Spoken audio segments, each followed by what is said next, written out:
So, in our last session, the party took Osric from the bar. You tried to convince him to lay low. He talked about how much he loved killing. He had some arguments about that. And eventually it was revealed to you that they'd been tracking Osric the whole time, planning to lure you into a trap to try and just get rid of you. The trap was sprung, but you guys successfully won a long and hard battle after convincing the citizens to help you out. You fought and you killed quite a few members of the syndicate, leaving only the leadership left. You escaped into the sewers and you made your way back to Viltrema's manor house. At the manor house, Viltrema's house assistant, the fish lady, she helped you break the connection between Osric and Oh yeah. the Don.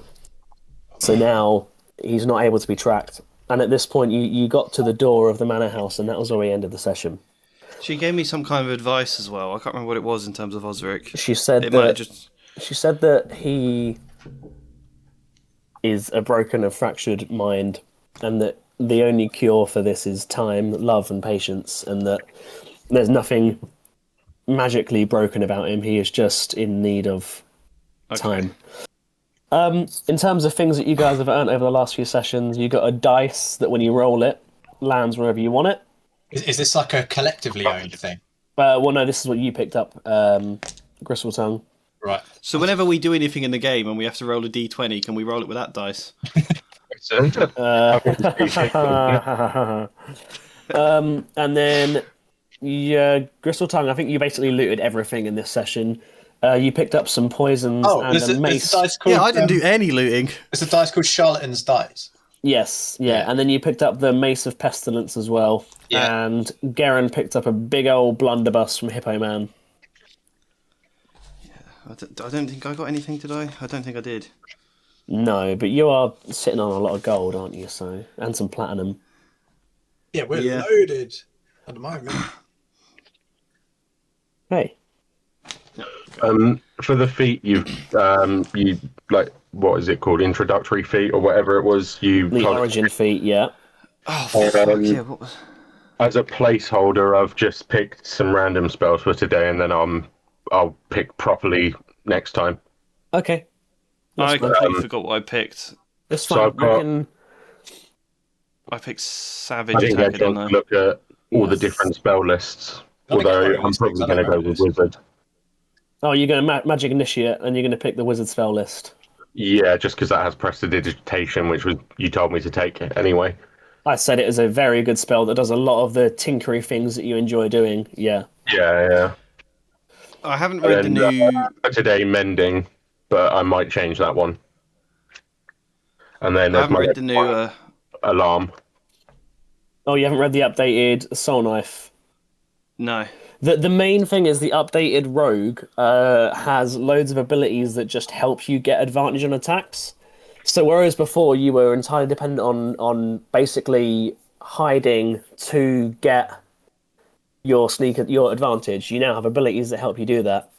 Also, now that we're following the 2024 rules, when you go into stealth, you basically roll a DC 15 stealth check, right?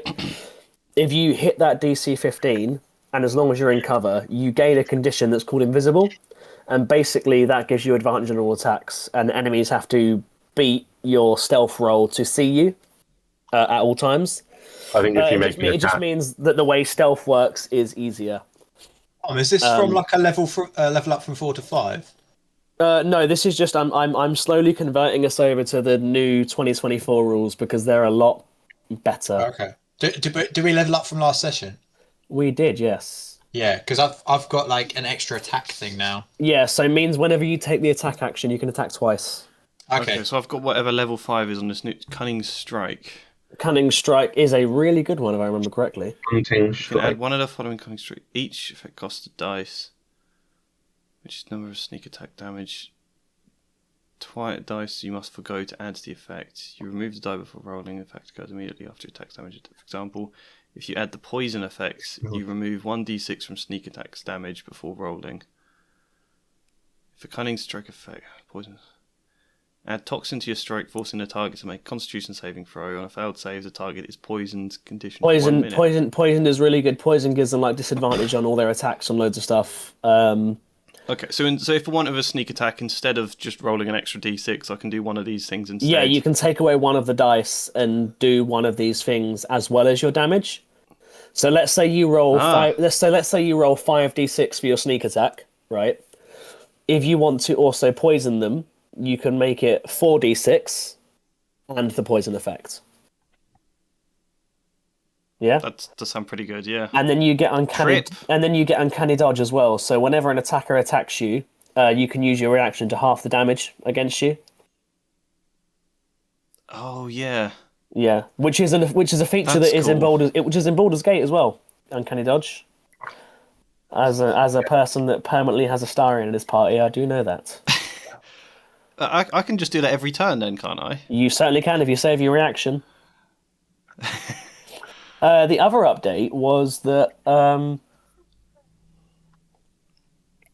just going to keep that open as a PDF while I'm playing this session then. Yeah, cool. Nice. Weirdly, the only class that hasn't really gotten better with the new edition is Tyler's. Like, the new Artificer is just a bit bad. Yeah, it's a bit awkward. Like, yeah. You sent us over copies of the thing with the new edition and stuff. There's nothing that's changed for yours. Okay. You stayed the same. Mine's pretty Right. Mine's weirdly got a hint of OP-ness to it anyway, so that's fine. Your class is also outrageously complicated. So, Yeah. Anyway. ooh, I can cast invisibility if I want.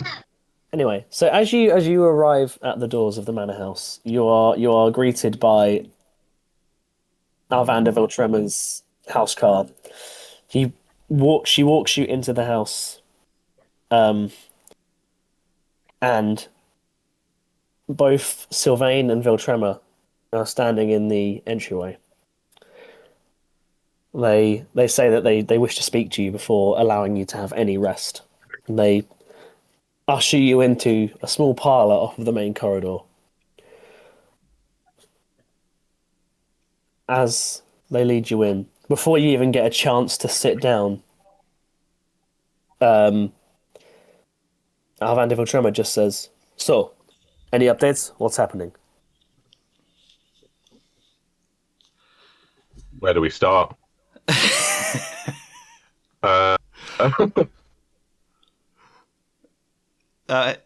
Is he seen Osric then?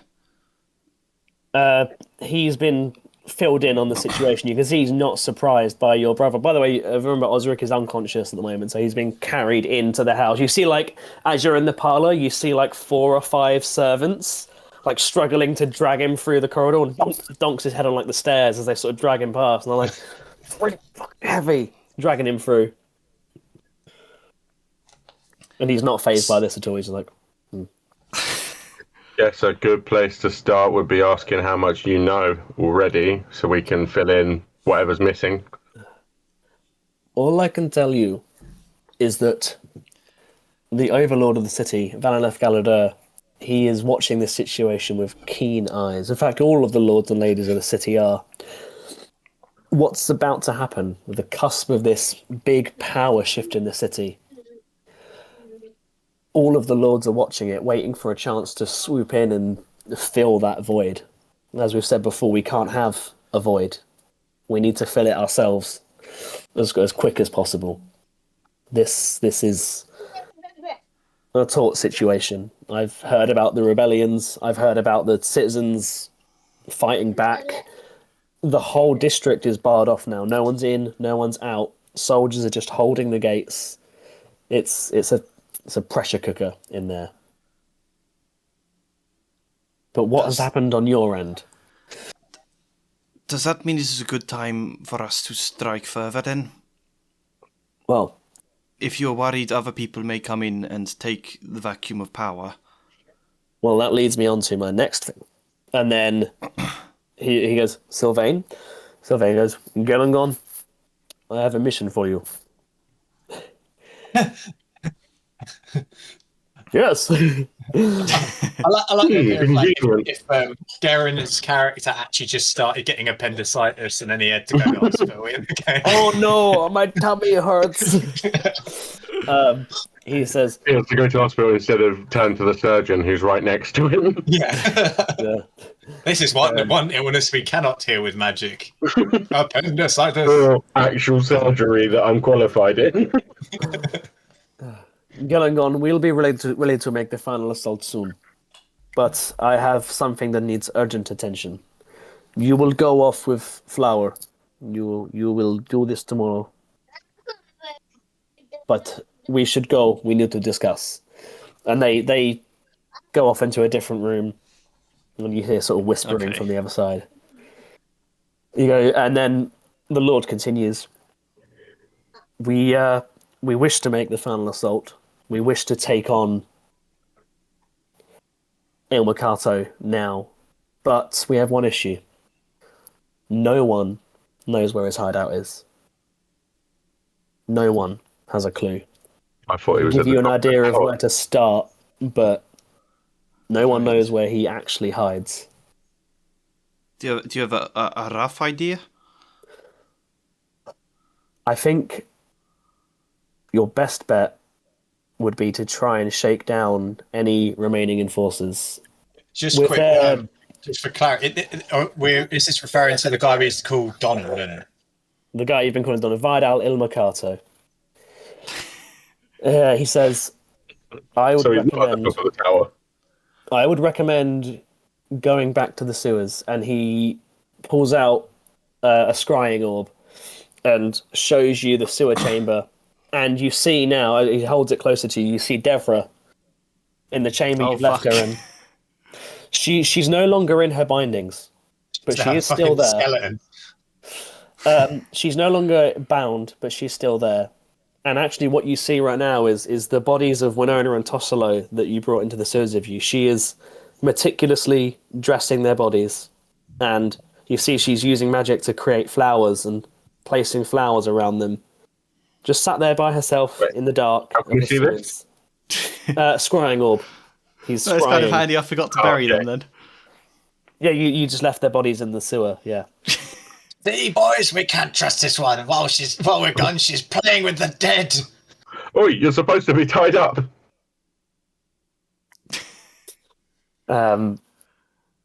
Viltrembo goes on to say, I think you should speak to her.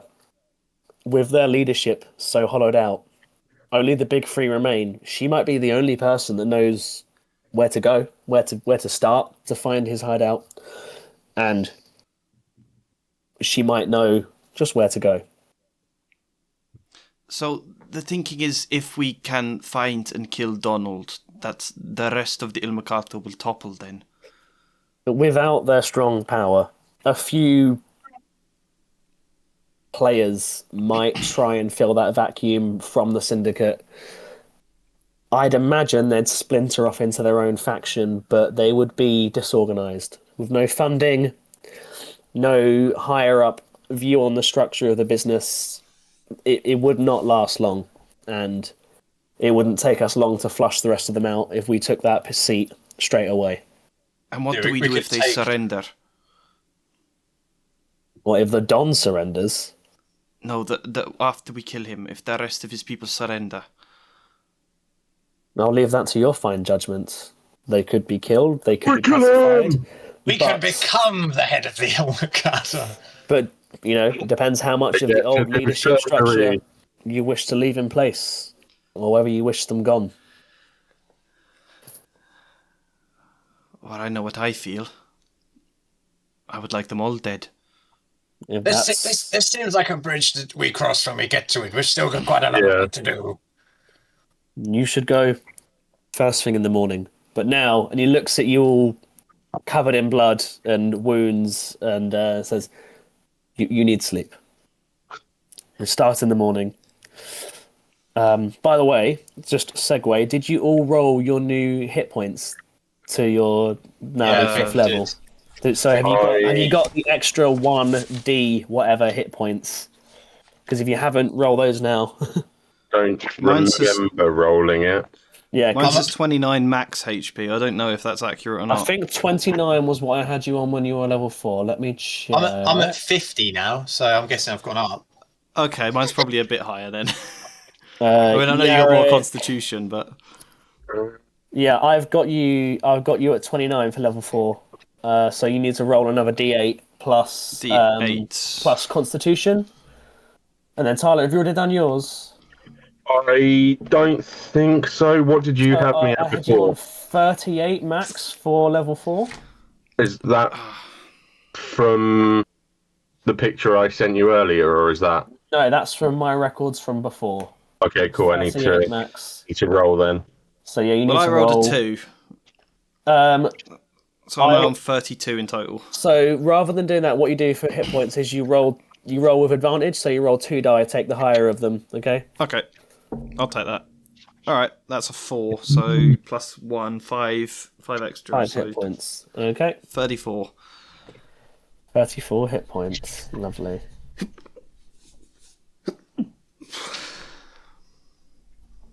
Dice 1d8 34. plus. Right, so surely I'm not adding more into mine. That 50, I must have done that already. 1d8 plus constitution. Let me check what I had you for level 4. I've got you at 55 for your max, so I would say that you've definitely probably rolled them. Oh, I'll add an extra 5 then. Plus What are you on now, Tyler? 3. I didn't realise I had plus 3 constitution. You do. This rarely ever comes into play. I just gained 7, so I'll be at 45. Okay, 45 max. Cool. Just want to lock that in now. And then max hit die is same as your level, right? Yeah, so you have 5 hit die, so on a short rest you can roll up to 5d whatever to heal. 45. Oh, man. Die is 5. Right. So as this conversation ushers to a shut, here's Alvander's housecarl ushers you towards the sort of main sort of social part of the house, takes you upstairs into the first floor, and you can see that there's a range of different rooms, like sitting rooms and bedrooms. Before you take rest, is there anything any of you would like to do? I rolled to ask a question, but we'll cover to the old one, but we'll cover that in a minute. Okay. Can anyone remember? Am I still magpie-ified, or did I change back? You are still magpie-ified as far as I know. So can I change back to original skins? Yeah, you just wipe your face and sort of brushing the flour off. Pull the stones. Oh, I can help Yeah. you with this, and I just cast Prestidigitation. And Tyler flows his hand over it, and you instantly are just perfectly clean. Ah! A few of your worms just die as they fall out of you. Oh god, I'm gonna have to build it all back up again. You have to let it crust. You have to start crust maxing. I've got to crust maxing. Yeah, I accidentally cleaned you a bit too thoroughly. So what's our current XP? Does anyone remember? Is it 6650? Yeah. Yeah, Cool. I've got that. Yeah, 6650. I should write that. Pencil. For some reason, I kept not using the eraser to rub out and then write it back on. In this point now, are we refreshing back to max health and shit? Yeah, you gain all of your stuff back once you have the long rest. Because on my resource tracker, it says seals 1/4, so I'm guessing that means I used I've got 1 out of 4 seals left. Yeah, so you'll have 4 out of 4 Nice. back. Unless So you gain... if we're going for a rest, can I rest wherever Oz is? Certainly.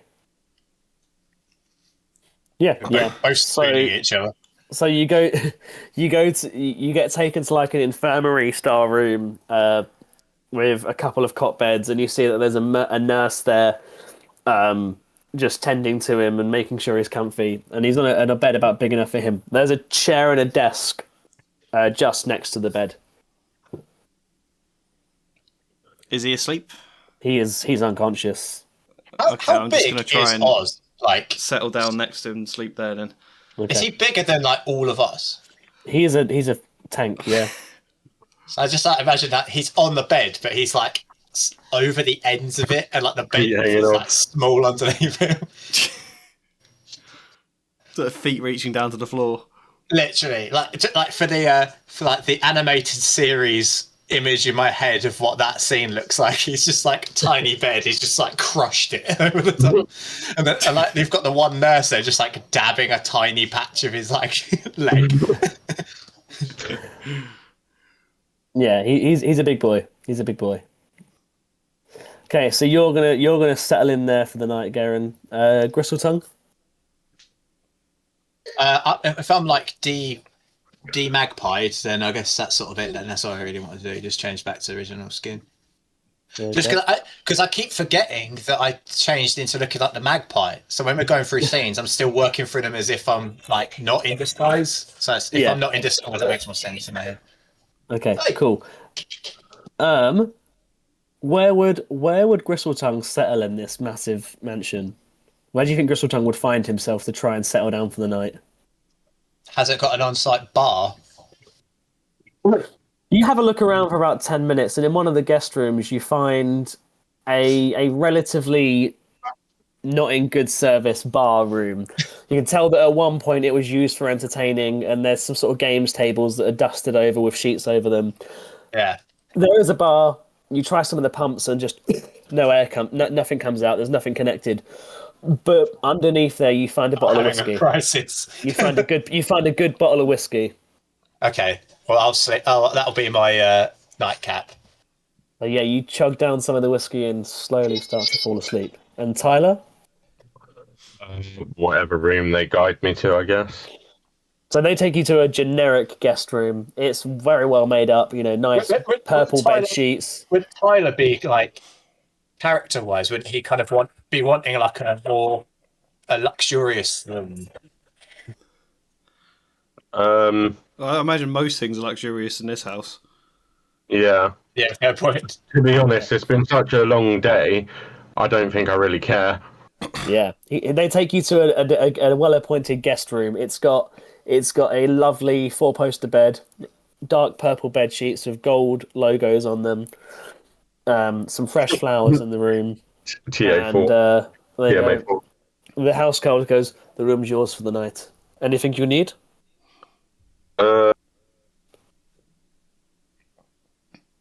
Nothing I can. Okay, and she closes the door. Thank you. And you hear footsteps going down the corridor, and you say thank you just after the door shuts. Okay. Is there anything else you do before you tuck into sleep, Tyler? Yeah, so not really being sure how it works, but I just kind of get this feeling that the entity that allows me to cast Eldritch Blast also allows me to ask questions. Yes. So, like, this is like, I'm describing how Tyler feels about it. Yeah, sure. Because obviously, as a player, I know I can, but he's it'd be a bit out of a character for him to just, like, without question, just do it. But yeah, so he's a bit unsure how it works. He just gets this weird feeling like he's able to. Yeah. So he just asks the entity straight up, where can we find the... I say his name, the head of the Yomakato. You say, where can we find Vidal Ilmacato? And as you say this... As you say this... I have to roll a D100 for it. Yes, please. And you tell me the answer, and I don't tell you how successful you are. And then it says about sleep, doesn't it? Does it say about sleep? Yeah, so I don't find out until my next long rest. Yep. That's why I'm asking now. Yep, so roll your D100, please. It was a 99 that I rolled. Okay, cool. So I think that might be the first time I've rolled a D100 and I rolled a 99. That's pretty good. So you ask your question, and you don't feel any change in the air or the wind or really anything. But you do suddenly notice how tired you are, how heavy your arms and legs feel, and how the wounds from battle sit across your body. And the things you've done over the last few days that are against, not only just against the Hippocratic Oath, but against a lot of the things you maybe thought you might do. Pretty much just the last day. You find yourself falling asleep. And as you fall asleep on the bed, you suddenly find the bed is made of stone. And in fact, you find yourself on the edge of the world, on a cliff, jagged and sharp. Looking down on creation. You're somewhere where a storm has been building for hours, great sweeping gales tearing across the cliffs. Rain is hammering against the side of an ancient lighthouse that sits before you. Its beam is weakly flickering across this rain. And below the sea, it writhes and it's tinted with a weird green light. As you look to the horizon, you notice something that seems impossible. Far beyond the clouds, up in the sky, past the storm, you see a wound in the sky. It looks like a distant star.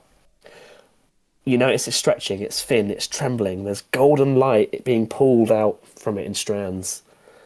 You notice it's not moving fast. In fact, it's barely moving at all, but you can feel it pulling against the absolute blackness. You realise what you're looking at.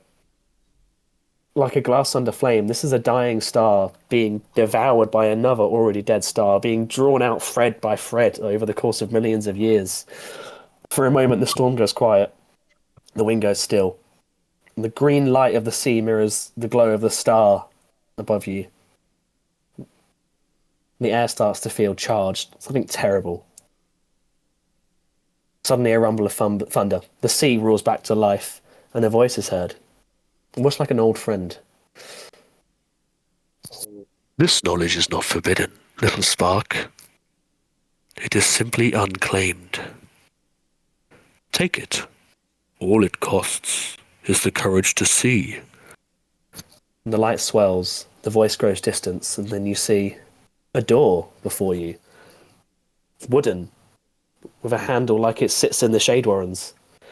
Like it's been there the whole time. And he says, Walk through, little spark. Wake soon. There is much to learn. Does Tyler walk through the door? Yes. You walk through the door. Ever and curious. You find yourself in a place that's almost familiar, but not in the way you'd expect. It's an office. It's not quite real. You're almost floating above the office, like one of those aerial shots in Breaking Bad where it pans across the house, floating above the room. A heavy desk dominates the centre of the room, carved from wood, inlaid with brass filigree. Behind it stands Vidal Il Mercato, tall, composed. All of his movements are deliberate, and his immaculate coat is half unbuttoned. He grips the table's edge firmly. And he just goes, "It's over. The people, the guards, the coin, everything we built is burning. You see another figure, Jastra. Let's burn it. Let's let them choke on the ashes. We have enough. We can start again, somewhere far from this wretched shithole of a city." Time moves forward a little bit. Vidal sits there. "We're not leaving. But letting it burn, Jastra, that's an idea. How many men can you muster right now?" She says, 10, ready in minutes. More if you give me an hour. What are you planning? Vidal smiles, a harrowing smile. And he says, "We'll show them our hand. We make the Shade Warrens the canvas and the heroes the painters. We send a few into the surface streets, a few to the sewers. They set fires, plant terror. And while the city burns, they'll beg for us to save them. They'll have no choice but to crawl back to their old masters." The room warps, Dream skips forward. A row of figures stand before Jastra and her coven. She raises her hands, and the weave Strands of the weave pluck into her hands. She starts to slowly pluck at each of these members, and they start to transform. The first one warps itself into an image of Tyler, another one of Garen, another one of Gristletongue. Although there's one magpie Gristletongue and one crow Gristletongue. And now all of these men look like an amalgamation of different versions of you guys. And Vidal says, right men, lay low, move tomorrow. I want you to maximize the damage. 2 teams to the surface, torches, oil, panic. 2 teams in the sewers. I want you to plant charges where the most lives will be taken. Vidal then says, good. Judge, and you see the Warforged figure in the corner. Wake up. Ready my ship. I want somewhere to go quickly if this all goes wrong. And Judge just says, dock will be secured. Escape route prepared. Contingencies in place. As Jastra continues casting her spells, you see strands of weave magic pulling into it. And then you start floating away from the room and back into your bed.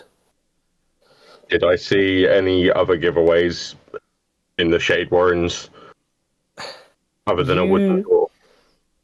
You know that this building structure comes from the Shade Warrens. I would say give me an intelligence check. DC 20. Just straight intelligence, or would it be like it was insight, or is it? I'm going to say investigation, which is intelligence, isn't it? Yes, investigation. This is solely like a Tyler vision. Tyler is only the only person seeing this. Yeah. What is it? When he goes to tell you, obviously, I don't have to read it all out again.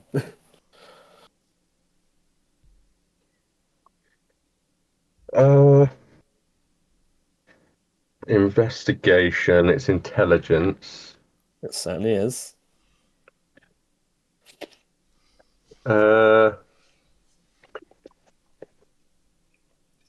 Damn it! I'm not proficient in investigation. I rolled a 19.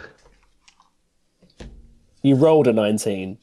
Yeah, I rolled a 15. Oh no, what a shame you're not proficient. You already rolled a 19. Well, no, I rolled a 15, and then I've got +4, so I've got 19. I mean, okay, so on a 19 out of 20, you know that the construction of the door you saw and the construction of the office is very in keeping with sort of Shade Warren houses. So you know it's somewhere in the Warrens. As you were being pulled out of the dream, you saw that it's a mansion surrounded by trees. There's not many places in the Shade Warrens where that could be. Obviously, as you're thinking this, the more pressing matter is the amount of death that's about to hit the Shade Warrens. yeah, and by the sounds of it, disguised as us. Yes, disguised as you guys. You carry on sleeping, and Gristletongue, you're dreaming. The last drops of whiskey fall out of the bottle. And as you sleep, for some reason you taste rum in your mouth. The hum of the astral sea surrounds you, endless silver. You're steering your ship. You're standing at the helm. The wheel fits perfectly beneath your claws. The wood is warm, and the boat seems to answer to every single one of your thoughts. Below you on deck, you can see your crew are having a party. They're celebrating. There's blood and gold everywhere. The crewman says, "To the bloody Betty! Richest all this side of the astral plane!" Another says, "Eagle Eye won't know what hit him, Captain!" The air is thick with joy and pride. From the quarterdeck, your first mate leans onto the railing, grinning, wide enough to show you his every crooked teeth, and he says, "We're going to roll into Eagle Eye before long, Captain. You take the tower, I'll take the docks, and by morning they'll be calling you governor." The crew roars with approval. A few gunshots hit the air. And as one does, you see someone fall from the mast, and everyone just starts cheering again. That's brilliant. At this point, what's Gristletongue feeling in this dream moment? I guess he's like well, what would the term be? Like inspired, I guess, or like Okay. headstrong, ready to. Okay. The dream flickers sorry, forward. I keep muting, by the way, because Yeah. Because a boy, it's fine. The dream flickers forward and eagle eyes just coming into view.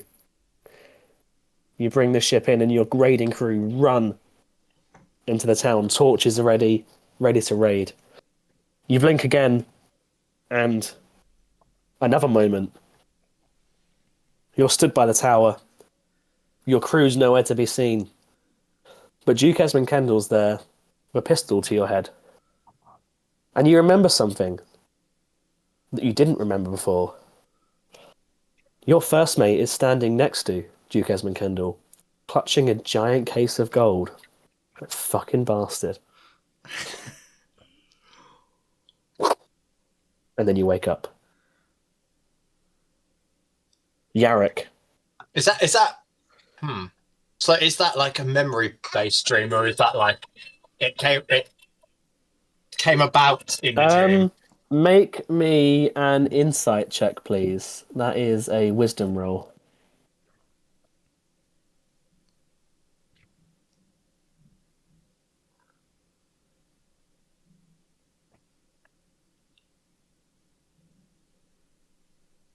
Four. On a 4, you don't know if this is a memory or it's just you dreaming about the good old days and the nightmare being ruined, but it's something. It's something to think about. Do I know the name of this person? Your crewmate. Yeah, his name was Rindle. Rindle, yeah, your first mate was called Rindle.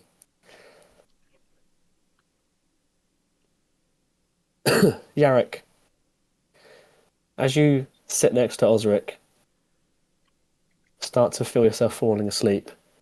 You feel warmth at first, the kind that sinks into your bones, and a campfire is suddenly crackling before you.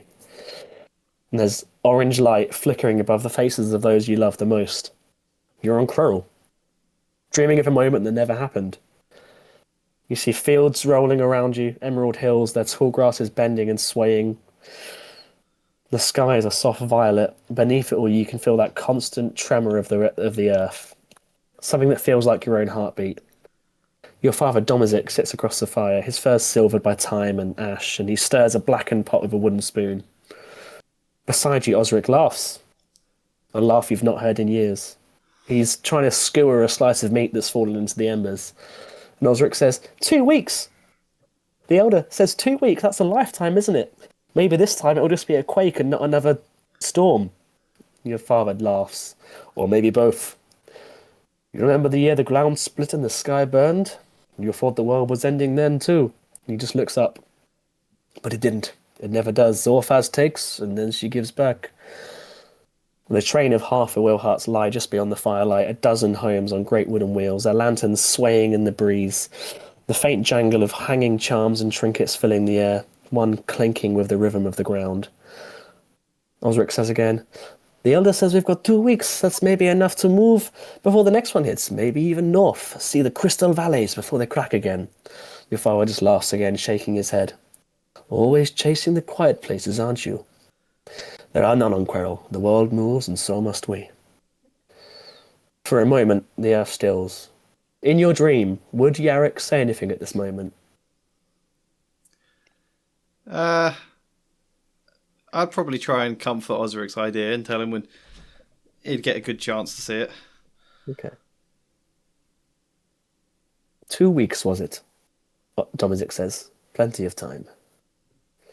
The world blurs, the campfire fades, and you're just sort of left with the echo of your father's laughter and the shaking of the earth and just the memory of Osric's joy. And then silence, and you wake up. Osric's still asleep. And there you are in the manor house, alone. It's morning. You're at full health. All your resources are recovered. Tyler, you wake up now, fully conscious straight away. And you actually, on a 99, you feel like you've awoken with an extreme amount of vigor in you. You've got 2 inspiration points to spend this day. So inspiration means you can take any roll and just roll it with advantage. Nice. You have 2 of those on a 99. If you hit 100, I'll be chucking 3 your way. What was it? He got 99 through? He or what was it that he did? He can make a roll to speak to this spooky creature that gives him powers that your character doesn't know about. You see on the, Okay. You see on the stream, there's the cards that we all have. Like, Yeah. one of them will align with what you have. I have the old one. And that's one of the things that comes along with being, like, having the old one card. Has that all changed about then? Because mine was the familiar one, but now... Oh, yours is the familiar? I have them in the wrong order. Yeah, I'm sure mine's that one, because it was about, like... No, that would make sense, because it's got a pirate ship on it. Yeah, it was, like, something to do with... I think there's somewhere I can, like, summon a ship to us. You can do stuff to do with... You can learn stuff about, like... You can learn information at the docks a lot more, and it's also to do with your connection to hell. I can't remember exactly what it does. Yeah, I have the cards still somewhere. But I'm sure. Yeah, mine was the familiar one. I'm sure that was. Okay. So yeah, Tyler, you awake with this vigor. What do you do?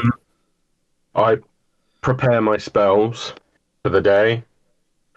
Like, well, try to rush to do it. Like, oh, shit. Yeah, like thinking about coming up with a plan on the spot. Based on the. It's awkward because I've just unlocked level 2 spells, so I'm like quickly rushing through like this new knowledge. And meanwhile, back at the Dreamers Hotel, you cut to somebody else. Okay. Gristletongue, you awaken from your dream, not quite sure whether what you dreamed was a memory or just fiction, strange fantasies of an old man. But you awake. Lyrics. What does Gristletongue do in his first awakening? Awaken into a rage, I think. Just it all comes back to you, remembering exactly why you're here. Partly because the whiskey bottle is now empty, and partly because of the memory of, memory of Rindle being shot in the face. I mean, the thing is, like, at this point, you get to choose how much Gristletongue believes this is real or not. Did you say he was standing beside Duke Esmond Kendall? He was just sat beside Duke Esmond Kendall, clutching a big old bag of gold as you got shot in the face. In like lore wise, like, would I know what that gold is? Is that like stuff we looted, or is that stuff? Is that like he's been paid? I would say that you have to decide how your character would look into that. I think for me to decide for you how Gristletongue would interpret that would be wrong for me. But because I'm thinking like the kind of raid on Eagle Eye was mostly like a looting and chaos kind of thing. So like looking at him is he when you were saying about his clutching gold, is that the stuff that we were looting at the time, or is that like? I'll tell you what then. Is that alien to what we were doing? I would say make another insight check. Make another insight roll for me, please. Just to think about the image of his face as you were in that dream. So I got 15. 15. On a 15, you know that the plan was always to loot and pillage and take stuff and then go back and enjoy your spoils in space. But Rendell was never meant to go to the tower, not once. You were meant to go there with a few men and just take out their watch people or something like that. Rendell was meant to stay on the docks with the boat and be ready to go because he's your first mate. Yeah. Because I always imagine like the kind of raid on Eagle Eye was it basically went on, or it like occurred as if it was going to be any other raid on like a seaport kind of thing. Yeah, but this is the one where we kind of like I got gatted in that case. Yeah, and now you're thinking that maybe your getting gatted wasn't so Yeah. accidental, It's a conspiracy. and now you're probably feeling a lot better about blowing up all your old crewmates that you met before. Yeah. So Rendell wasn't working at the warehouse. No, you didn't see him, not once. He could have been there. So I might have to go check like the Go check the wreckage. records. They still just left the bodies there. Yeah. Okay. So, are you saying about like what Tom would be like thinking of in this, or how we're doing this? Like, I don't know, like, now that you're awake, are you going to go find your mates? Are you going to go speak to Alvander? What are you going to do? I still feel like Chris and Tom would be mainly out on like all this kind of like the side stuff with the Eagle Eye is almost like a Jimmy. It's almost like a mission that he's kind of like Tom said before. It's like my own campaign that's running alongside. So I don't know. I don't think Crystal Tongue would kind of associate Ilvander like having much of a insight into the intricate dynamics about stuff like that. Yeah. I think Crystal Tongue will probably be like, right, this is new information for me to now take on. For yourself, but not for any other reason. Yeah. So I think Gotcha. I reckon I'll probably go and like find the rest of them, and it's like I would now be stewing on this. So Crystal Tongue's like grumpy in a mood because he's angered by this, but obviously it's not like directly connected to what's going on now. Gotcha. I basically woke up on the wrong side of the bed. Gotcha.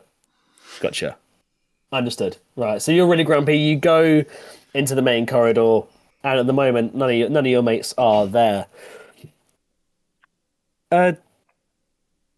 Yarrick, you awaken. You are still next to Osric. He's still unconscious and shows no sign of waking anytime soon.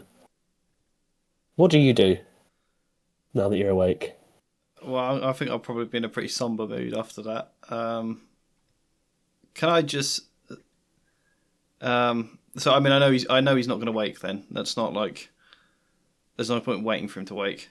No, you're fully aware that there's probably no chance anytime soon of him waking up for anything. Can I just examine him for a moment or something?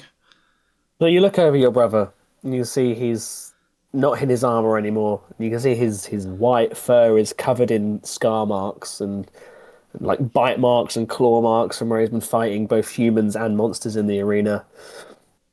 You see that he still wears, under all that armor, a charm of Orphaz on his neck. You get the idea that some part of him still misses home in the old ways, no matter how much he tells you. Make an insight roll for me, please. Okay. Wisdom. Oh dear, that's an 8. So, insight. Do I have proficiency? And no, I don't. Okay, 9. 9. On a 9, you don't really get anything else. You don't really get any other deeper thoughts into it. You just notice that the necklace is more looked after than the rest of your brother's entire body. That's about it. Oh, damn. I just I just give the necklace a little, just like a rub in my hands or something, and say, "The world moves, and so must we. Sleep well, brother." And then I'll leave him. You leave the room. You go into the corridor, and you see Gristletongues in the corridor, just seething with anger. You see as they're like. Tyler, I'm guessing at this point you would walk into the corridor after preparing your spells? Yeah, whilst still mentally coming up with a plan in my head. So as I walk into the corridor, I'd probably look quite distracted. So you see Tyler walk into the corridor like a little bit of ways down from you guys, and you see that he's almost like myself. Yeah, he's muttering to himself and he's pacing a little bit, and he looks way more scatty than you. He looks more stressed than his conversation at the bar that one time.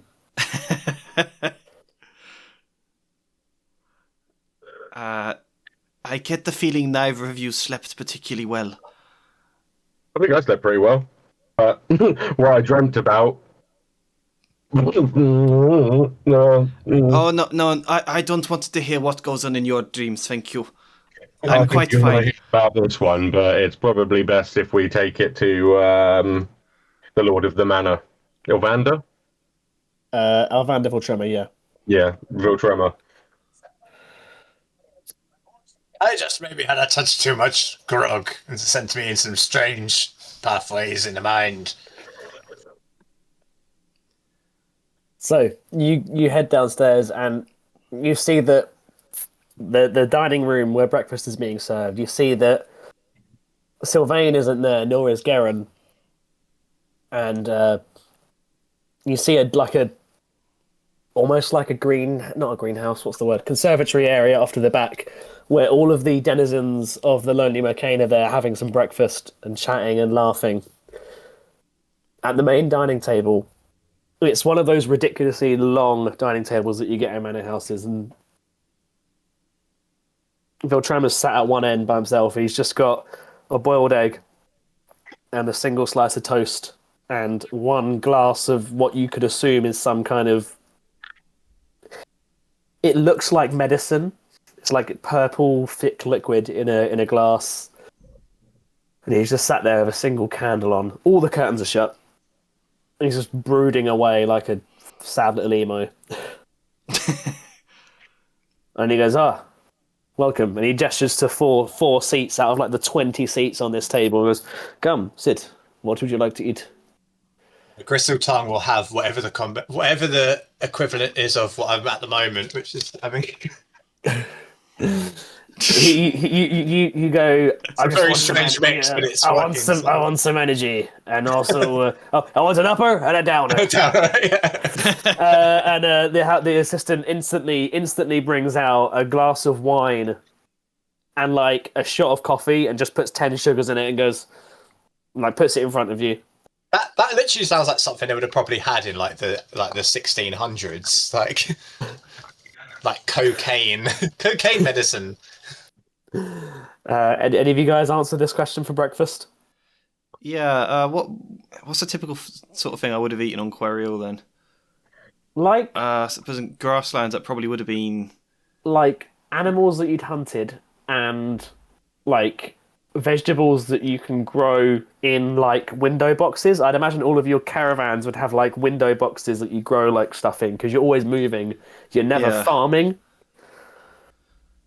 Yeah. It would also be like seasonal, I guess, but I don't know what season. And a lot of cured stuff as well. I imagine like cured meats, cured pickled vegetables, stuff that you can travel. Yeah. Okay. Yeah. I'll ask for cured meats then. That's probably the best thing. So yeah, so he comes out of the storeroom with like a plate of cured meats with some like pickled vegetables on it, and just puts it before you. And then Tyler, I'll have whatever's on offer. I'm not that fast. Caviar and smoked salmon. the assistant says, we have literally anything you could ever want. If you could narrow it down, that would be most marvelous.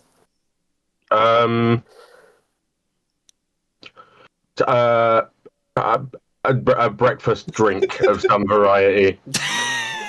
They go just nourish me for the day. Thomas at the bar, you can't decide for 15 minutes, and then it's just a glass of water. Could you make like a straight charisma roll for me, just so I can determine whether she took that as really rude or just like indecisive? A breakfast drink. 8 plus charisma is... Where are all my bloody things? Oh, there it is. It's like the idea that like Tyler's so anxious about trying to order any drink at any point or any food that he basically like half subsists just on water. It's not so much about ordering the drink. I've got a lot of other things on my mind. Almost dying of starvation through pure anxiety of ordering.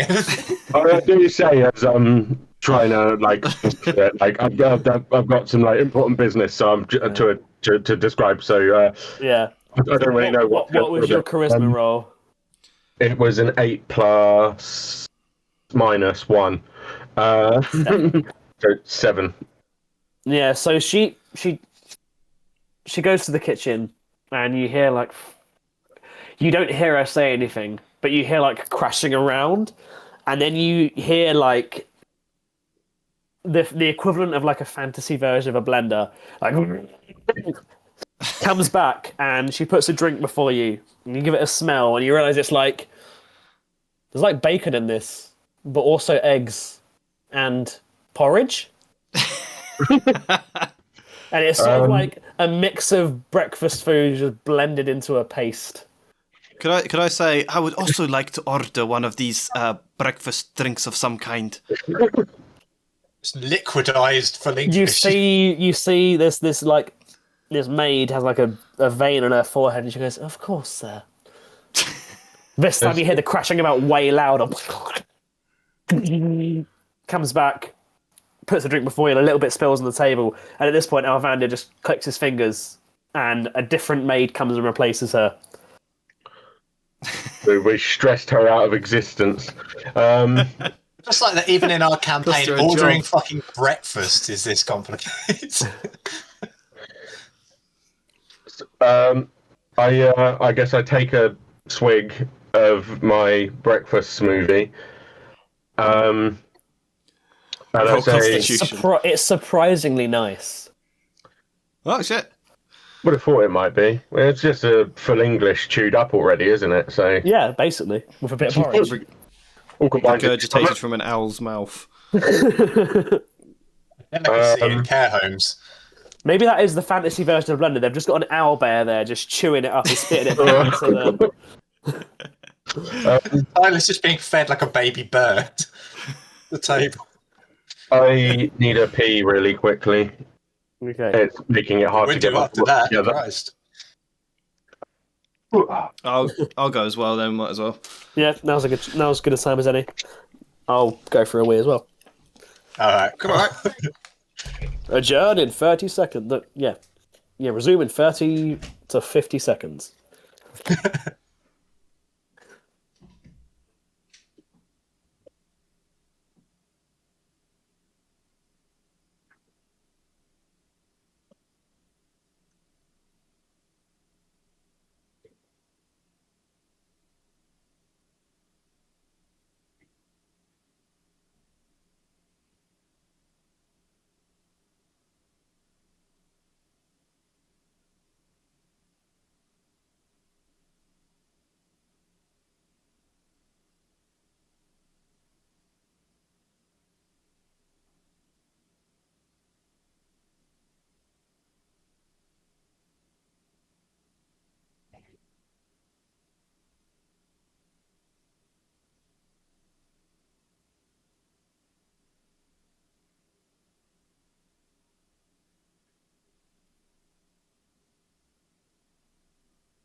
Yo.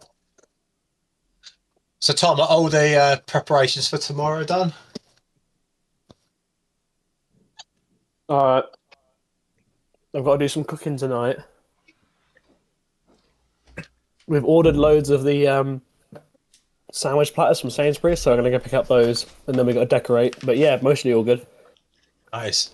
Tomorrow's going to be a fucking busy day because for some reason on the same day, Luke decided that he wants to go and do like a calendar shoot for the Shadow Paranormal stuff, for like promo photos.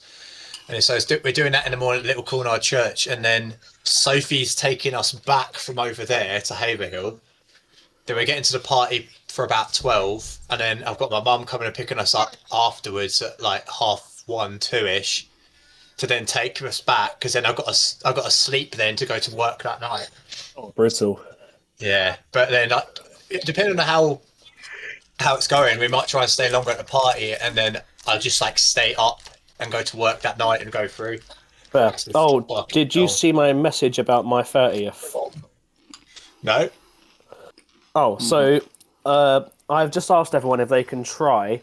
Oh, was this a bit about the Airbnb? So yeah, if on the 23rd of January, I've already booked the day off work because I get one day a year I can just sort of book for free off work, right? Which day was it? 23rd of January, it's a Friday. Oh, okay, Basically, cool. ask if everyone can try and make themselves available on that day. I'd like us to, basically, I'm planning my birthday weekend, so I have a day with like the boys, a day with just Daisy and Sid, and then a day with like my family. So on the 23rd, either Daisy goes and stays at her parents with Sydney, and we have my house to ourselves, and we just hang for the day. We stay over, we have some drinks, go to the pub, or we go in for like an Airbnb or something. When I saw that message, but I didn't see the bit before. I thought that was for Friday, Saturday, Sunday this week. No. No, so yeah, basically on the 23rd of January, I was asking if we could do something cool for my 30th. I don't know, like, I was thinking like, I don't know, an in-person D&D session during the daytime, and then like pub, and then back to either my place or this Airbnb for just the rest of the night, you know, for an old school, old-fashioned hang like we used to, you know? Have you got the place in mind then? No, I'm going to start having a look soon, if that's what we end up doing. If I can't find anywhere that's appropriate and also not so outrageously expensive, then we'll just do my place. But yeah. I feel like your place is probably a good shout. Yeah, I just thought it might be fun to do something. I just thought it might be fun to do something a bit different. But yeah, that's sort of the idea. It's going to be like your 18th round 2. No, it'll just be us lot. There won't be like loads of other people. It'll just be like us 5, you know. I don't fancy round 2 of Biscuit Tin. I've been out in Haverhill in a long time though. Yeah, normally actually. Last time I was in Haverhill the night out, I got punched in the face, and then I punched something in the face. But it was a good night. It was just violent. 2015, so 10 years ago. Fucking hell. Jesus Christ. Anyway, you're sitting at this table now having breakfast, and Viltrema says... I thought we were waiting for Jake. I realised we're all here. Yeah. Viltrema says... So we need to start investigating where Vidal and Mercato's base is so that we can make the final move. You won't be going in alone. You'll have some volunteers. Sylvain himself wishes to go. And he's going to try and convince Deborah to come along too, when you get her back. What do you suggest our first move is? And he notices entirely that he notices you're doing and goes, Tyler, you okay? I don't ask how because I'm not entirely sure how, but I essentially got a vision in my sleep, and How? there's the Mr. Real Makato is planning a few things. One, he's planning to escape on his ship, but also he's sending out essentially sort of decoys dressed as us lot. He's bringing the fire pipes to the people is essentially his plan.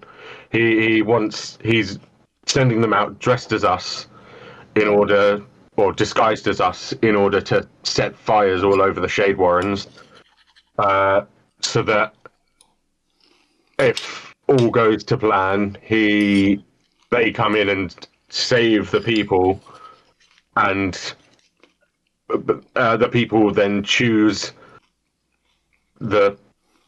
him as their savior and their rightful leader. I mean, to be honest, I don't think the plan makes that much sense in regard to why would it be the people who have been trying to get the fire pipes taken down, activating the fire pipes. But let's pretend that people en masse do have a habit of being a bit stupid. So let's say that does work. He all this to say, do you have access to some kind of flying thing, a few staff members, and a loudspeaker of some He variety? goes, well, you flying thing. Like sort of like This the is coming boat from the man we that just ordered a breakfast. He says, Breakfast. say I was to believe your vision. Did you not arrive here before on a flying boat? Yeah, that's all the way in the docks. It's a bit far away. We kind of need this now. Is it in the docks? It's not here. No, you parked it at the docks. Oh, okay. Or do you have a way of instantaneously getting it to us? Wait, And- wait. Well, in a similar. Tom, have you got like the world map thing you can bring up?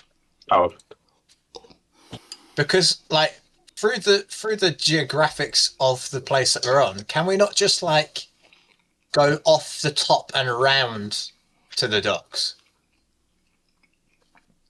Like rather than going across through the Shade Warrens, can we not just go like off the side of the world and go round? that was so easy last time we tried it. Where are we now? We're at Or the do top you there, not aren't we? remember? So I've got already marked in the sewer entrances on here for you. Yeah, but at the top, is that Viltrummer? That's where you are now, yeah. So Volcano like Estate. literally just going up from there. Can we not like go off the side into the purple space area and go round to the docks? Yeah, but we did go underground under the bottom before, and the gravity was all mental. Yeah, but I don't even mean going like underneath. I mean like because obviously the ships that are at the docks, they're floating in this purple area.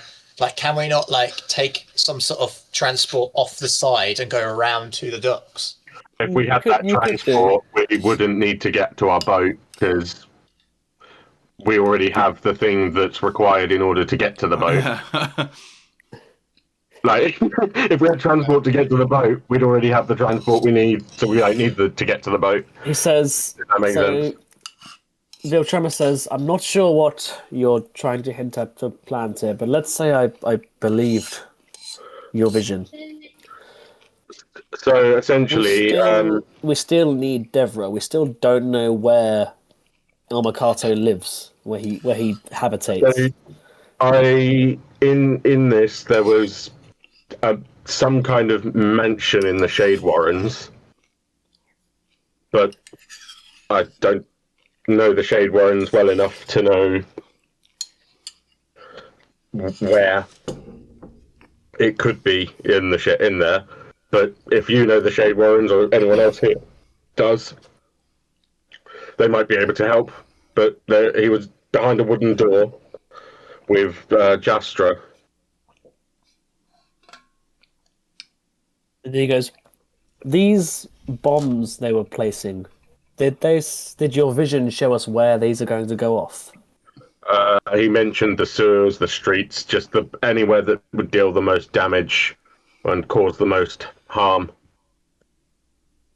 Well, then we could predict where they're going to go and meet them there and kill them. I would say our most pressing matter is to stop the fires before they start, if we can. I think the two most pressing issues are, that, and also ensuring the public know that he's the one behind it and he's trying to frame us, which is where the flying device comes in. What about if we can somehow jump the gun on his plan by orchestrating our own explosives? Not building the fires ourselves. Orchestrating our own explosives somewhere, and then we somehow, because by jumping the gun on it, we then have the rule of the narrative and what's happening there, and potentially. Do you just want to blow something up? Yes, but potentially, if we blow up something beforehand, it could also mean that if he's planning to blow stuff up, and it's not one of the ones that he orchestrated to explode, he might think that his plan isn't working, like someone's gone loose on the plan and is going ahead of time, and throw them into disarray because they're trying to figure out which one of their own people caused it. I think that makes us more guilty because we would be the ones actually setting the fires that he's trying to frame us for. So someone who talks a lot about fire pipes, you are suspiciously keen to start the fire. Gentlemen, if they are trying to frame you for the fires, the last thing you want to do is be setting fires, surely. Exactly. For a man who talks so much about fire pipes... Isn't that the one thing that he wouldn't expect us to do? What, kill people? Innocent? Well, maybe not innocent one. His job for him. There's no version of this where killing citizens is what I would like. Or me. I am slightly suspicious how keen you are to blow something up. It's been a while since we've had any good explosions around here. He sort of looks at you and goes, "What about 2 days ago when the warehouse exploded?" Yeah, like I said, it's been a while. So, forgetting that ludicrous idea, should we be trying to get to wherever Vidal is now and stopping him before this begins, or should we be imagining we will get there too late and that we should instead split up and head to wherever we think the fires are going to be started and kill them there? Seemed like the plan was already in motion, but what we need, I think the other thing we need to do is, if anybody knows where his boat might be, send some people to send guards or whatever, I don't know, to apprehend him on his way to the boat. As for stopping us from being framed, I can skywrite, and I can also create something that will repeat the message over and over. I just need people in something to fly over the Shade Warrens to play it loudly as the loudspeaker, repeating the message so that they know. Tyler, what about if we make it very known that we're somewhere else outside of the Shade Warrens, unable to cause them in the first place? I think this is all beside the point. I'm concerned less about our politics and reputation than actually saving people's lives right now.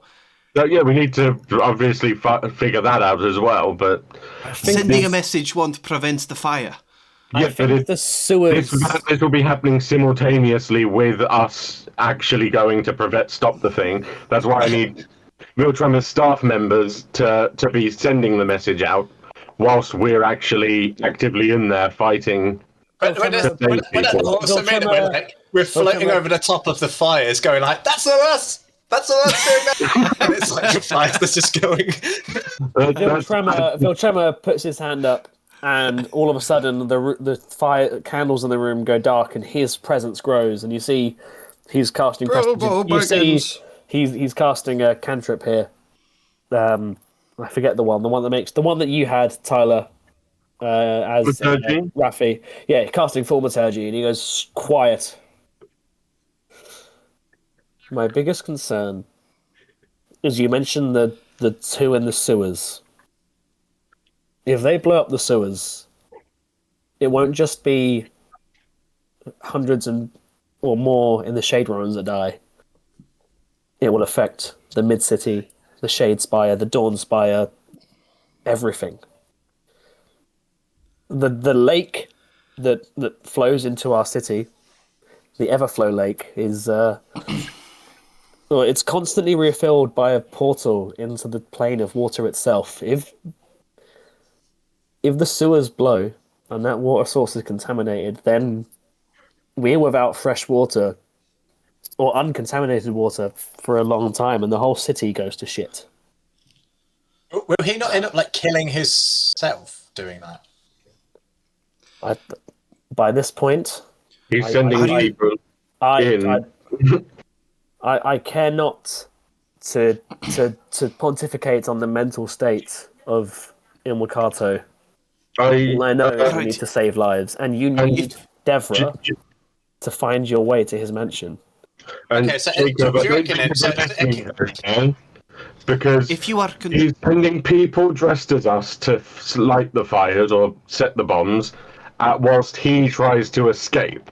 So he's not going to be in any trouble if his plan goes successfully. I just want to backtrack, Tyler. There might be one detail I said that you missed. He said, "I want an escape route ready for if this all goes sideways."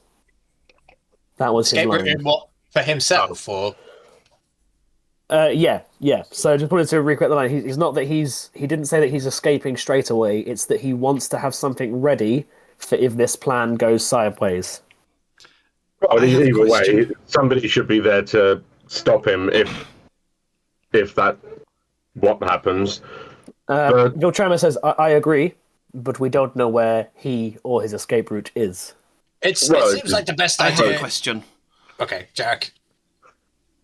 If you're concerned that the entire rock may blow up and have contaminated water and all that shit, No, you just got yourself stuck.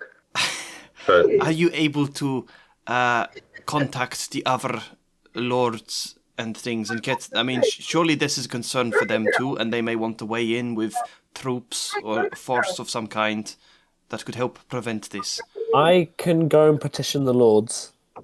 I can go and warn the citizens. I can even try to get people evacuated. I completely missed what happened there, sorry. Because if you can get a whole load of troops or whatever to try and go to these locations where the fires may start, then the rest of us can focus on finding Vidal. Is there like an external army outside of is there like a national army of this little planet that we could order with people like that, or is that even a thing? So many other lords have troops, don't they, or police or guards or something? But there would be like a guards for the house. It wouldn't be like a massive army. I would have thought. There are the Edict's Guard in their bastion atop the Dawn Spire, and he refers to a map on his table. And I'm just gonna ping this place here. I'm just pinging now. The Dawn Spire. Right in the middle. Yeah, the Edict's Guard bastion atop the Dawn Spire. That is the closest to guards and police we have. The Drussar estate manages the Edict's Guard. She oversees them. I could petition her, and we could probably handle the surface of the city comfortably. I wonder if there's any way that if we go and get Devra, bring her back to where we are now, and then if we all go up to the top of this mountain, is there any way that if she can tell us where the other leaders of the Ilmakato will be, can we implement like a magical drone strike on the buildings from above? Gonna go all American on them. He's asking if you're Barack Obama. I'm thinking like because I'm guessing that the Dawnspire is quite high up. I mean, we're going to have like a massive vantage point on on the Shade Warrens. Like, would we just be able to like if we can pinpoint the places where they're going to be from above? Like, is there any kind of weapon we can use to take out? Like, so we can take out these Far guys beyond our and go level. straight in there. And he goes, that's if Devra can help us. That's if.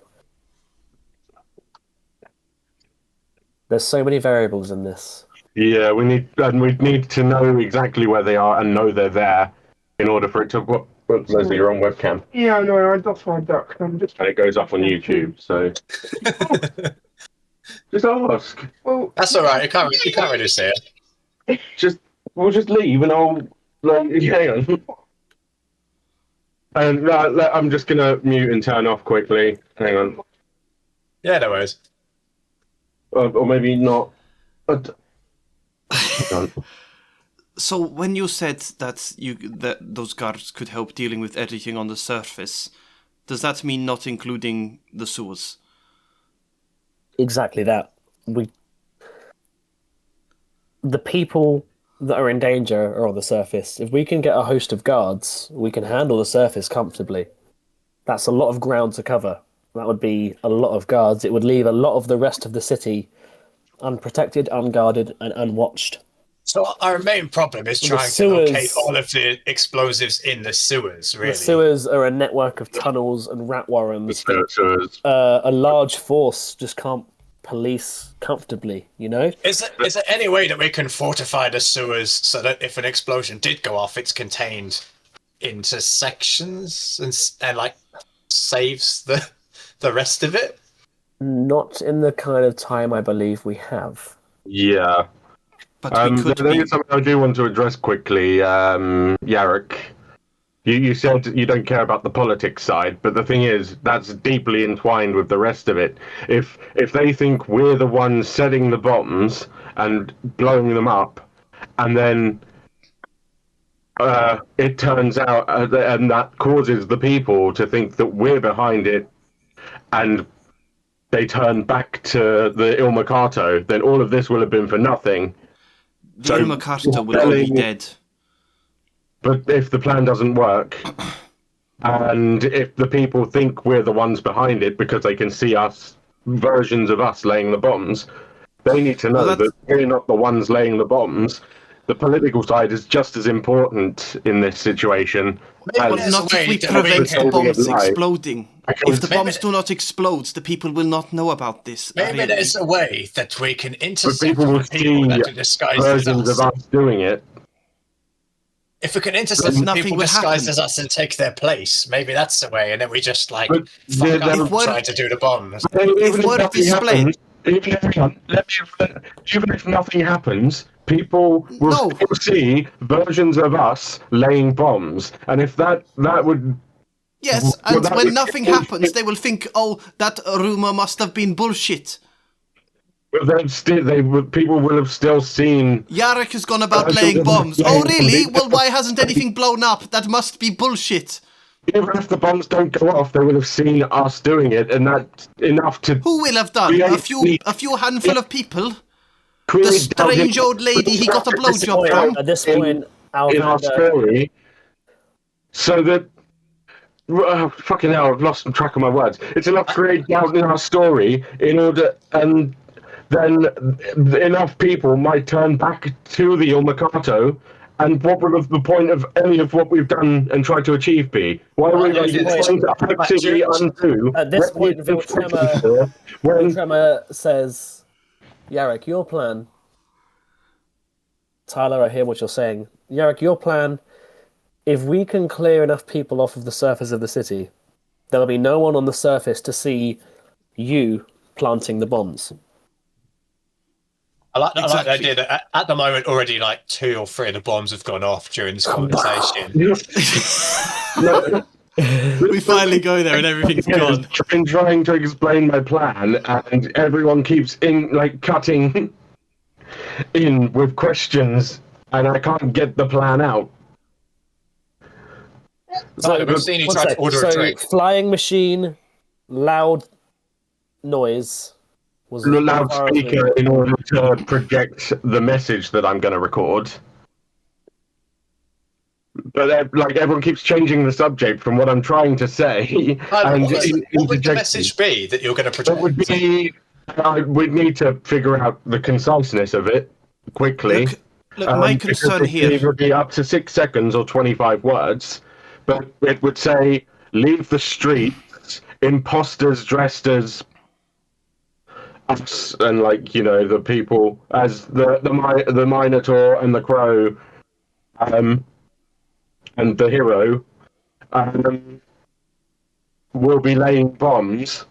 Or something along those lines. As if we repeat the message over the Shade Warrens with staff members of Phil Tremors, then the area will be cleared for the people to not be in the blast radius of the bombs, and that whilst we can go and try and fix the issue in the sewers.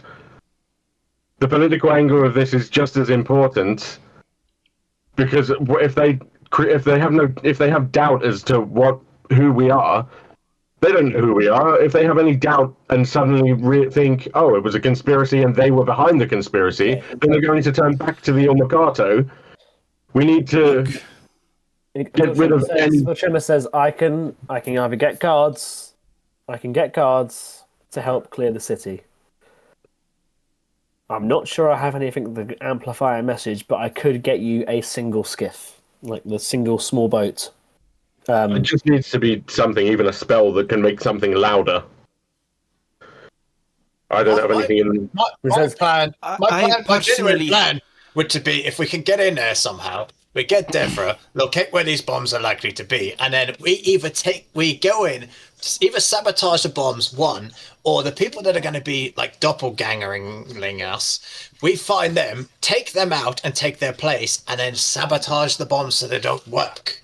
And then Vikal thinks that the bombs plan didn't work, the people get saved, none of the bombs go off, and then we still have the upper hand. Time isn't on our side, and we don't know. We need to be able to find the people. I'm concerned that if we spread a message through the city, it will alert Vidal that we are onto him, and his plan will then change, and we'll be caught unprepared. That is a risk. Yeah. We just use the skiff to get straight to the sewers, wait in ambush at various possible locations they might strike, and kill them when they arrive. And in the meantime...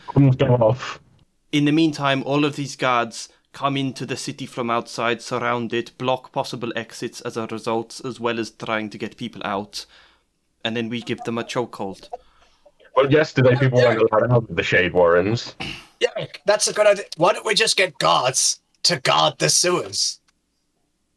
Well, because Viltrema just said the guards, there's not enough to manage all of the sewers. They could manage all of everything on the surface, but the sewers would be left to us. Have you seen the Dark Rises? Psychic abilities here, and we know exactly where they will be based on. Sure, Devra can provide some information, but she won't know exactly where everyone was going to be at the exact moments. We can try to get, but the thing is, my plan will be happening concurrently with. She does probably know where Ilmacato's house is. That part. But it's more where the people dressed as us are going to be. If there's no one on the surface of the city, then it doesn't matter where they place the fires, because they won't hurt anyone. So we can do that bit. We can handle clearing the streets. I honestly think, at the predicament we're stuck now, I mean, if the sewers are going to be that complicated to fortify in any way because there's so many entrances, then we need to be going a step even before that of a way to kind of intercept the fact, either people getting down there in the first place or finding a way to stop it from getting to that point. How many entrances within the Shade Warrens are there to the sewers? Because I assume Vidal is going to be striking from the Shade Warrens. There are the two that are marked on the map. The orange one and the light blue one. That's what I'm saying. So if we just guard we just get them guarded. We just get the two entrances guarded by guards. Or by us if we don't trust a handful of guards to deal with Vidal's top people. But that's assuming they're not already down there. Yeah, while we're having this conversation, like I said, it's like That's my point. We get the skiff, we fly straight there, wasting no time, and I suppose Devra may know something of if anyone's been there or not. There may be signs if someone has been there or not. Eric, if we get the skiff, how are we going to get to the... Is it not easy just to go to the sewers straight away from where Tom's pointing now? We don't need to use the skiff in order to do this. The skiff would be a lot quicker. The idea with that would be that it happens concurrently in order to help the people whilst we do that part of my plan should have been about 2 minutes, and we could have gotten it out about 20 minutes. Trevor then says, okay, stop. Okay, Tyler. You keep arguing against what I'm trying to ask. Because it's fucking stupid. Tyler. It's not stupid. I could send my house call with a big old spell that make voice louder. The one that Rafi had. The cantrip that Rafi had. Please help bring Oh, that. I know the one you're on about. I can send my house call with thaumaturgy. She can shout over the Shade Warrens from a skiff, saying "Evacuate, evacuate, evacuate!" Yada yada yada. Imposters setting off bombs. Let's not overcomplicate it. People are stupid. Let's just say evacuate, maybe.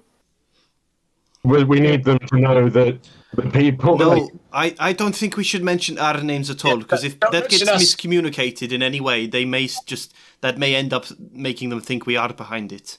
If they mispass the message or something. Setting off bombs, then people will know the people, or disguise. I don't know, something that will at least let the people know that the people that they may see laying the bombs aren't actually the people they think they see. We also have the problem that every entrance and exit to the Shade Warrens is being blocked off at the moment. So how are we going to evacuate people when they can't get out?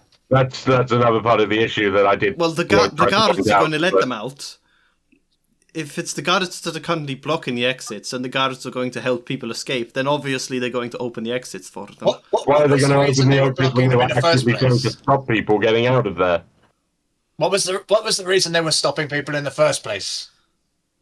Because of all the explosions and the riots.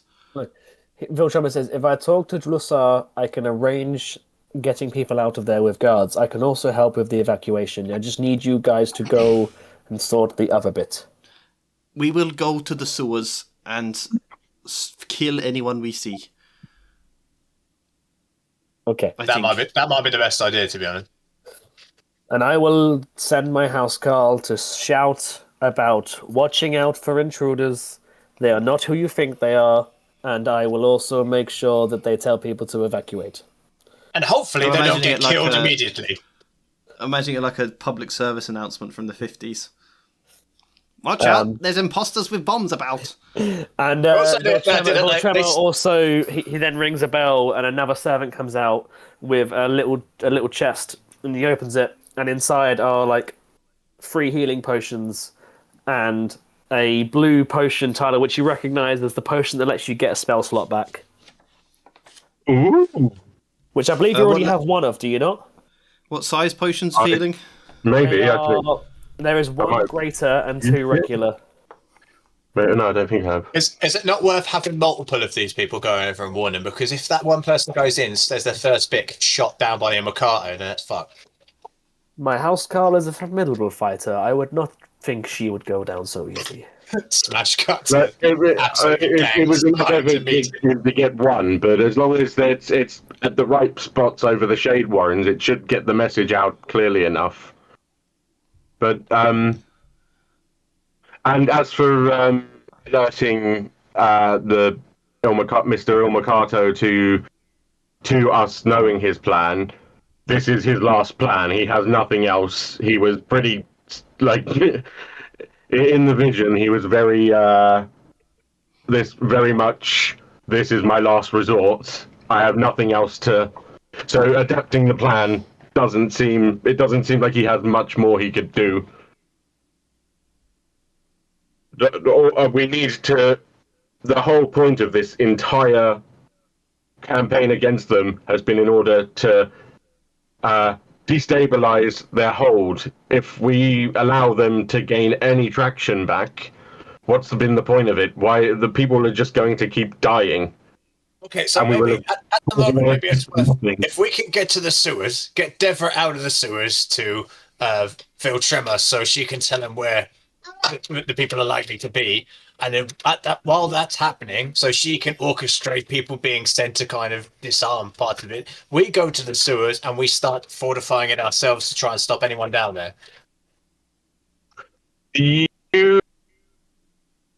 One last thing. Do you have any way of flooding the sewers so that no bombs could even... And Deborah just drowns down there. Well, no, we'll get Deborah out, and then as soon as we're out, we can give the word. I've got the messages that I can send you. Do you know anyone who Have we got would a bunch be... of people also down there as well from the... They're in the manor house. No, they're in the manor. Oh, okay. Do you know anyone in control of the waterworks so that we could flood the sewers once we're out? And that would prevent any bombs. In the time I have, Earth Sunder look after the maintenance of the city. Drussar look after the guards of the city. I could speak to Drussar and sort out the guards. Or in the time we have, I could also speak to Earth Sunder. I don't think I can do both. Could you get in with me to talk to the Earth Sunder person? Could Whoever you just said, the person in charge of the plumbing? What, could you go and speak to them? Yeah. Would that be a possibility? And then just send your two friends into the sewer by themselves? Well, they're just trying to find Deborah, right? And then I catch them up? I don't know. I'm just spitball. I'm trying to come up with the quickest, the best way to save. Okay, I'm gonna take out character mode and go DM here. You can do one of the things. Yeah, I'm just trying to think of how to prevent. You can evacuate people, or you can flood the sewers. You can't do both. I think evacuate people.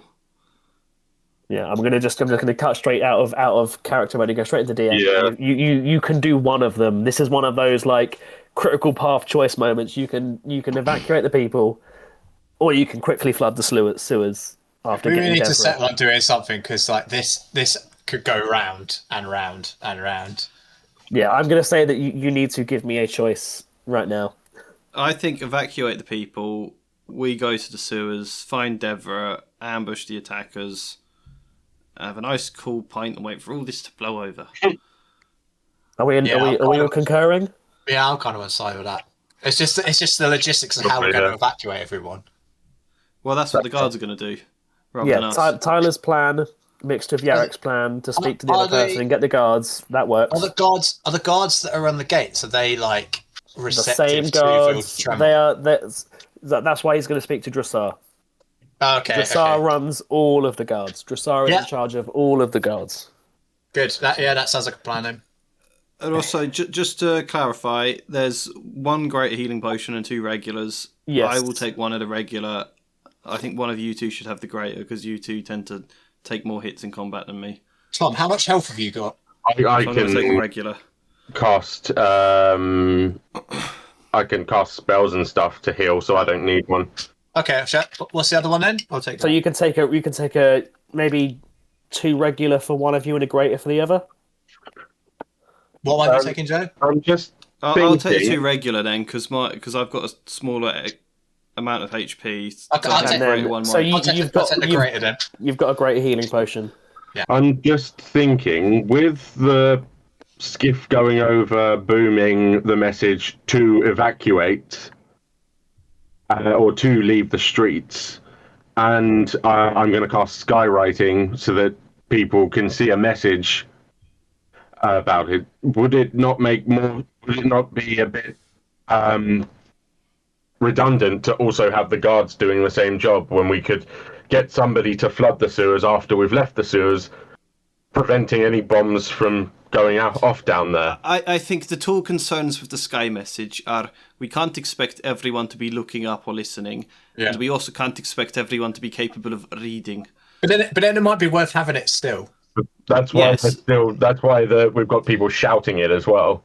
I think it's still worth it, but I don't think that on its own without the guards would be enough.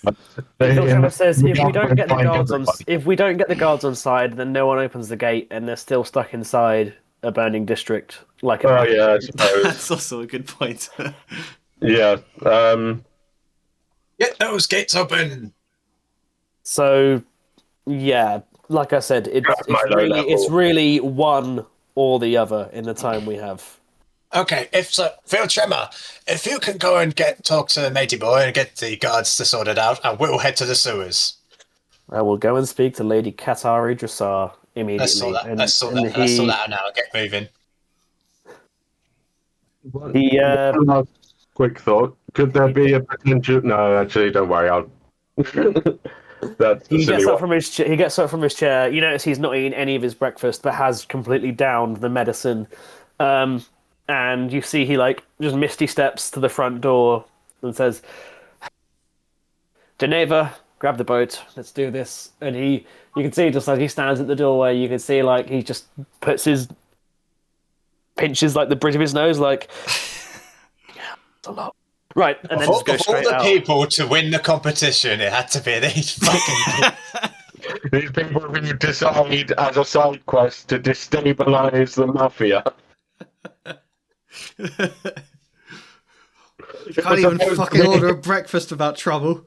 It was we were just. It's you can imagine me walking we were just supposed to go fucking space and find some treasure. The fuck is all this? Can I loot his egg? You can take his boiled egg. You have a boiled egg. Yay! Congratulations. Okay. Can I have that as an equipped item?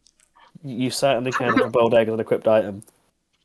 Well, one of the your ranged weapon is boiled egg. It's taken 2 hours, but we've had a dream and had breakfast. You better believe I'm going to be using that boiled egg as a weapon at some point. And come up with a vague plan in order to stop bombs going off. Yeah. This is literally the bloody Critical Role episode where it's at dawn we plan, and then they spend fucking 3 hours of an entire session planning how to trap a black dragon, and it goes completely fucking wrong. Well, anyway, knowing our history of how things work when we plan it in this, that could be very similar to how this is all about to happen. That tends to be what happens when you make plans. They fail. Right. So, I'm assuming you guys now make your way to the sewer entrance of some variety. Are you going to go straight for this one, or are you going to go straight for this one? Or are you going to go for a different one, or are you going to go for the streets and go for one of the other two? How long does it take for us to get from Phil Trimmer's estates to that green one? 5-10 minutes. It's not a super long way. Oh, okay. The island is only a couple of miles across, right? It's not huge. Yeah, should we do that then? We should probably go, in from the mid-city, because if we go through the sewer, we might be able to find Deborah on the way to the other entrances. Cool. Yeah, let's go. Okay. So you begin your journey down through the noble estates as you see Viltremor walking down the path to the east of you. You see he's wearing a black cloak, and you see now he's walking with a stick. Completely fine. He's not using the stick for any support. It's literally a status. Nice big gold cane. You see his house car is in the yard, the front garden, and out of almost like a garage is pulling out a boat with a couple of members of staff, and getting ready to go. You guys journey through the mid-city, and even from here, you can hear the noise of the citizens at the gates of the Shade Warrens. You can hear the guards shouting for them to keep back and hold back, and you can almost, from this distance, even sense the tension in the air. You cross Rawls Bridge into the mid-city. The mid-city market is way quieter than usual. You see that there's a big abundance of guards now at the Shade Gate, and it's very light on the ground in the streets, and people that are out and about are moving very hastily. People are like looking through shuttered windows, and you see like you're sensing the powder keg that this city currently is as you climb down into the sewers. Oh shit. Let me just get rid of this dickhead. Has the new Fucking- the visibility thingy? Let's get rid of this guy. Bloody appendicitis. How that works is so like This different has a to bad here. omen for It's like So Dead Frontier visibility. waiting times. Sorry, go on. You drop yourself into the Yeah, it's sewers, like dead and frontier. the first thing you notice is that it is way darker than it ever was before when you were in here. You Whoa. also notice that the familiar path that you previously took is different. In fact, the gate that you normally go through from here is completely blocked up, and it's also pitch black. Whereas normally Fuck, are there we is too some late? light. I Well, never not too dismissed my late. glow sticks. You never dismissed your what? Glow sticks from the thingy fight. Okay, then you have light. There you go. I think it's only like 5 feet, but Tom and I both have like night vision as well. Night vision eyes. You have I dark mean, vision. you'd I think have I'm dark not this vision. forward, but I don't. Sorry, dim light for 5 feet, isn't it? There you Actually, go. no, I don't think I do have dark vision, do I? No, you do not. There you go. There you go. 5 feet and then dim for an additional 5. There you go. Updated your light. There you go. That's exactly as it is. Alright, So so if as- this is... I think I had 2, so I passed one to somebody else. Oh man, that Okay. looks so cool. So as you go around the room, you notice that the sluice gate that would get you through is currently slammed shut, and there's water on the floor. Like when the city goes through its cycle of refilling and regaining the water from the water plane, the sewers do tend to flood a little bit, but it's like low level flooding, like almost like a storm drain going through. This storm gate is completely shut, and yeah, you might need to look around the room. What's going on? Wait, Tom. So we said about the 1 meters you go through, like, because we're in the sewers now, but do you mean as in like the door into the rest of the Well, sewers? because you've walked this path a few times, right? Yeah. You've gone around here. This is familiar territory for you. Well, So I am rolling you know the route. investigation. You know the route to get to Devra. But that thing that you know. said is closed. That's not like our path ahead. So this right here Yeah. is your path ahead. Oh fuck. Right. All right. Can I roll? So- Should I be rolling investigation or perception? Make you can do investigation or perception if you want to get more of your surroundings. Investigation if you want to investigate what's going on. Alright, I'll start with perception then. Okay, so Someone roll, else is make probably me, better make for me a investigation. perception roll. Oh, I rolled a 19 and it'll be plus whatever I've got. So, as you, using your little bit of light, look around the room, how do I deselect you guys? Sorry, for some reason it won't deselect you, and I'm really annoyed. No, have you literally just rolled for? I've seen these doors before. I used to keep people on the outside. Why is it just doing it that way? I want to not... On my screen, I can just click off of people. Oh, I mentioned it, but I forgot to reiterate it. On the way to the sewers, I cast the skywrite, the message in the sky. Yeah, as you go through, what do you write in your message before you go in? Are you paying too much for your car insurance? Leave streets, imposters laying bombs. Perfect. Don't trust Il Mercato. Perfect. Something like that. Yeah, Or cool. close enough. Gotcha. Okay, so Is the imposters laying bombs part going to mean anything to anyone? Because I don't know who imposters shit. and who. It's 10 words. leave streets, imposters laying bombs is 5. Don't trust Il Mercato. That's 8. I Cool. might be just Nothing saying, beats Jet leave 2 streets, holiday. leave streets, leave streets, leave streets, leave Yeah. streets. Leave streets. 10. Yeah. Cool. Yarrick, as you look around the room with the little bit of light being cast by Tyler, you see that this floodgate is pushed shut, and you touch the bulkhead door that you'd normally turn to get it, and you can feel an enormous weight of pressure against it. Can you roll your investigation check now as well? Okay. Oh, that's less good. 10? 10. On a 10, sometimes there are valves that can release pressure or help unlock stuff. Maybe there's something in the room. Okay, so we're gonna need like is it gonna be like a water valve and a heat valve or something? Maybe. Who wants my other glow stick? Yeah, I'll take one. Actually, you know what? I can just pass me one of your knives. You gonna make my knife glow? Yeah, I can just make it glow All right. Was that a permanent thing or? until I decide for it not to. How big is the glow? 5 feet bright and then an additional 5 feet dim. 10 and 5. So then I give Jacob my other glow stick. Is your light on now? No, right. Note of that. There you go. And then, don't know why the default light it gives you guys is like 40 feet. I think that's general vision, isn't it? Or like, I don't know, I can't remember. There you go. Right, you've all got some light now, so you have a look around. Can you all roll investigation checks now? Yep, and I'll have my mage hand carry my glow stick. I assume Sure not thing. me again. It's Or intelligence. am I investigating again then? If we're looking elsewhere. Or... I guess Bollocks. you on your current investigation roll on a 10, you know that there's probably something you can turn, but My investigation is absolutely wank. I got 2.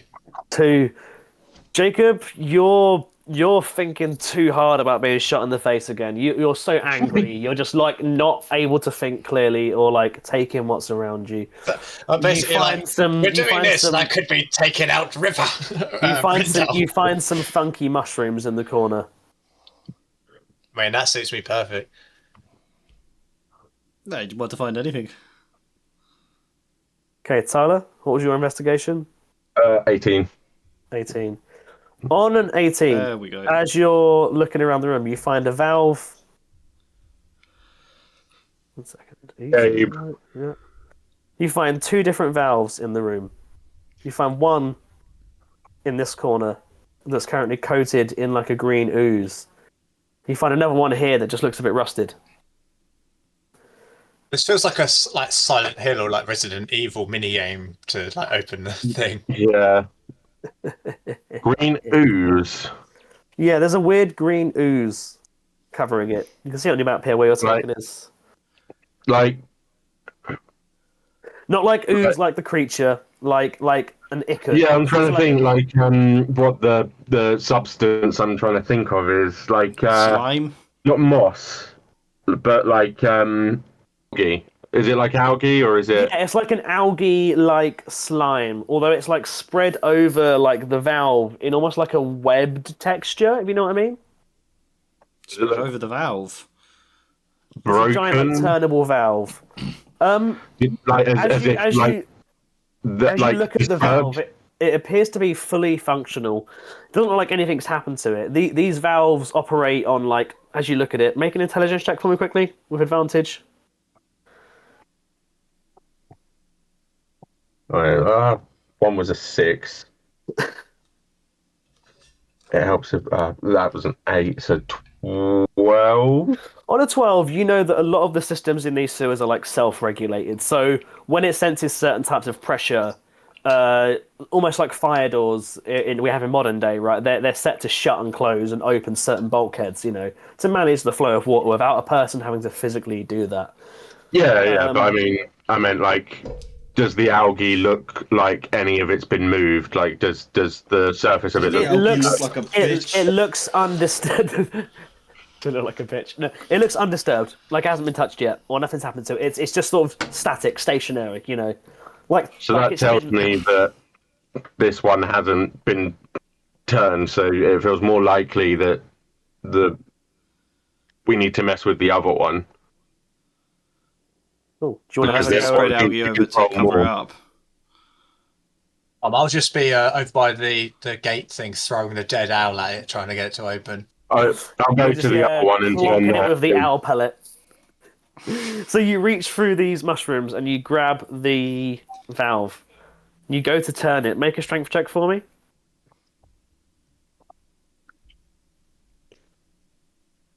Well, that's a nat one.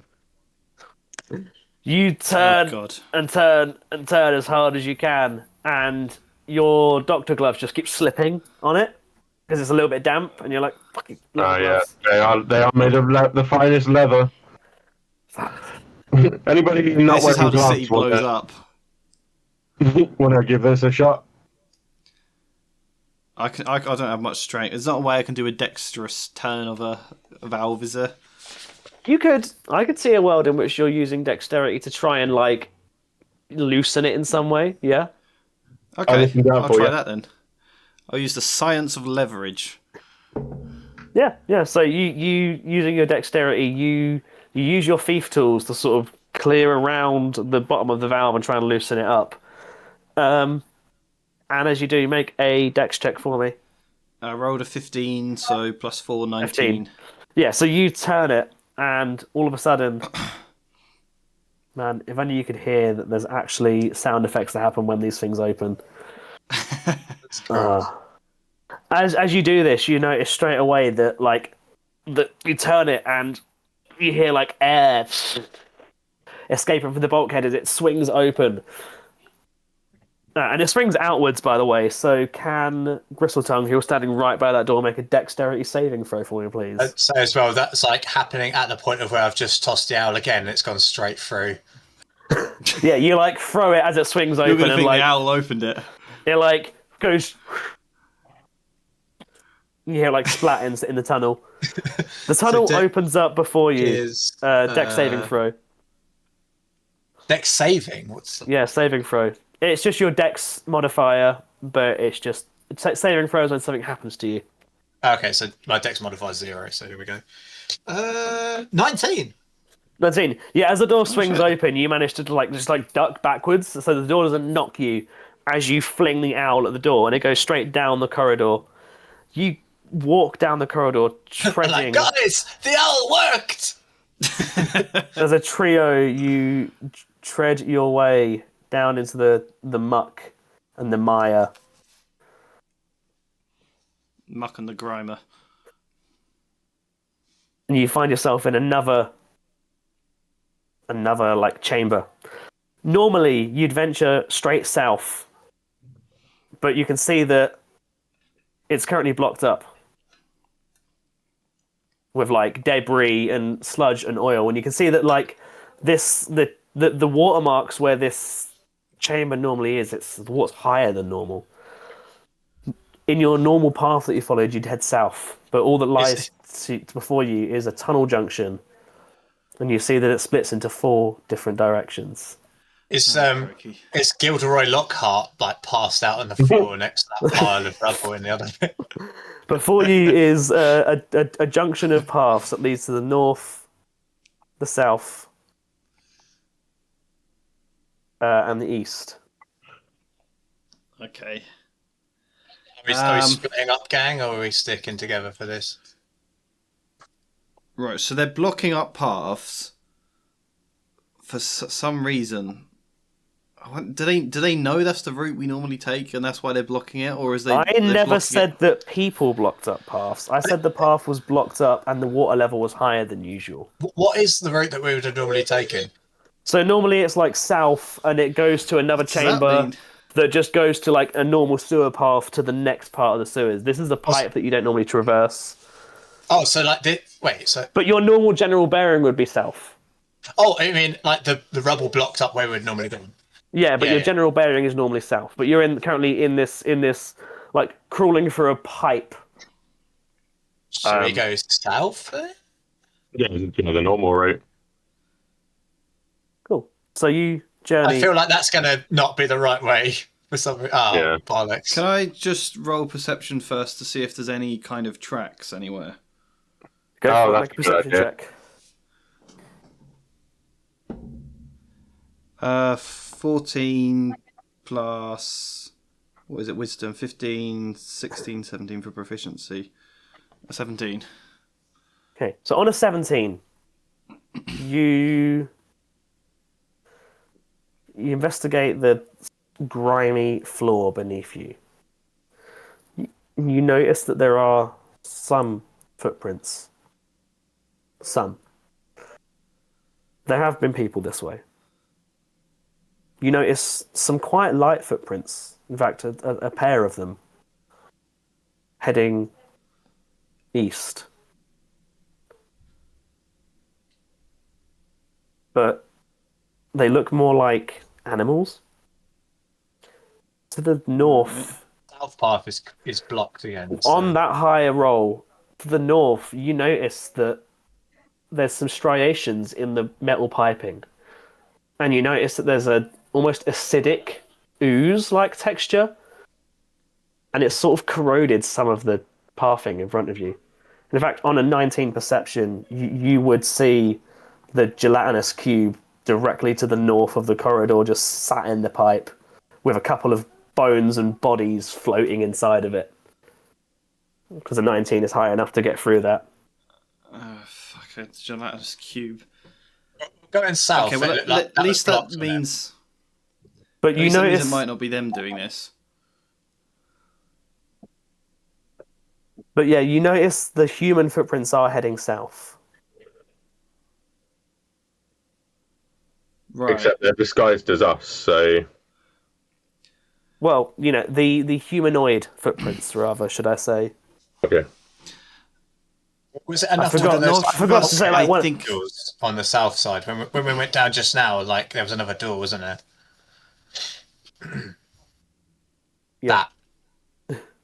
I forgot that one's meant to be open. Oh, it is open. Yeah, it was meant to be open. Oh, what is that? You can see through the door then, or can we not technically see that yet? So as you head south through the end of the pipe, you can see like it's a cistern way which branches into some more paths, and you can see that actually as you get down there is light coming through. That it's like a sewer grate pointing downwards. Can I go and stand at the door marker? Sure thing. So as you get to the door marker right on the end, you see like right on the edge. Can you make a stealth roll for me? Yeah. I wouldn't trust Gristletongue with stealth. It's Dex. I have +0. Let's have a look. Grumbling with 11? rage the whole time. 11. 11.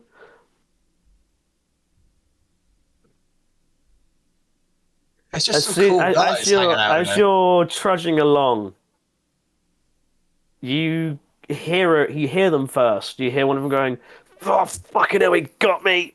And you hear another voice saying, "It's okay, mate. It's okay. We'll get you some help. We just got to get out of here first." And then you clonk, clonk, clonk, clonk, clonk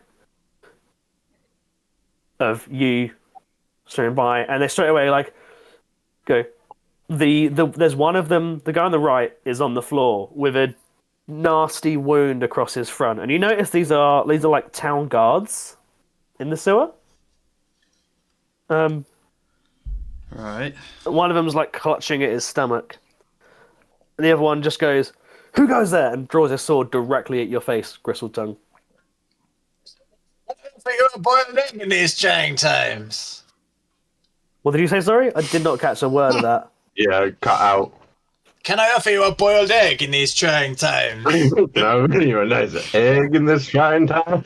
Now I know why you wanted the egg.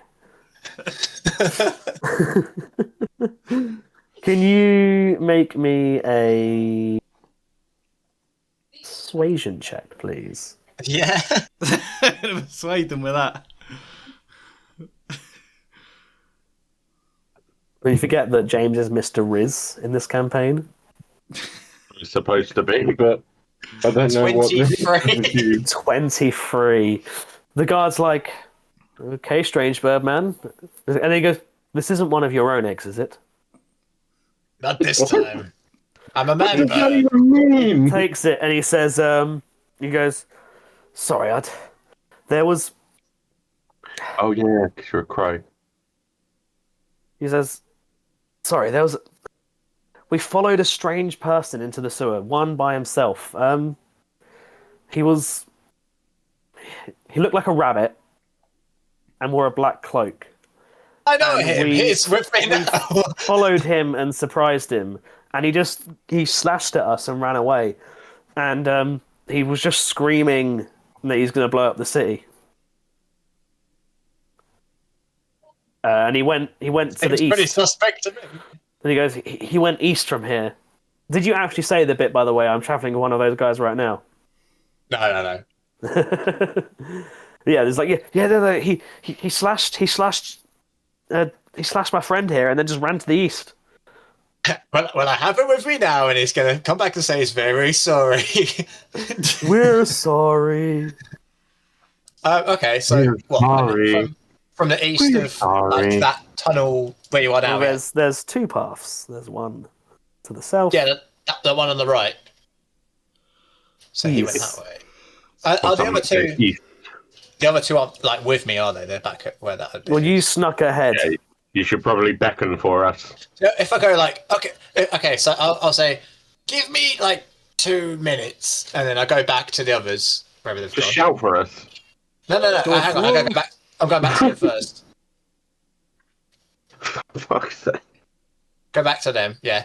It's a waste of time. Go back to them. A second, I just need to. Oh, I've gone. Time is of the essence. We'll go this way so we can all come back the same way. So yeah, you go back up to your guys. I say, okay, so there's 2 guards that are down there, and a guy that looked like Yarrick attacked them. But they also said that the guy that looked like Yarrick went that a ways.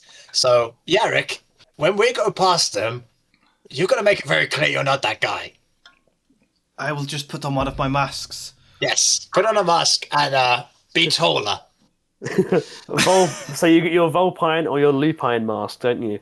Yeah, I'll wear the Vulpine because I don't think I've worn that yet. Ah, so you see Yarrick reaches into his bag and takes out a beautiful fox mask and takes off his MF Doom mask and replaces it with the fox.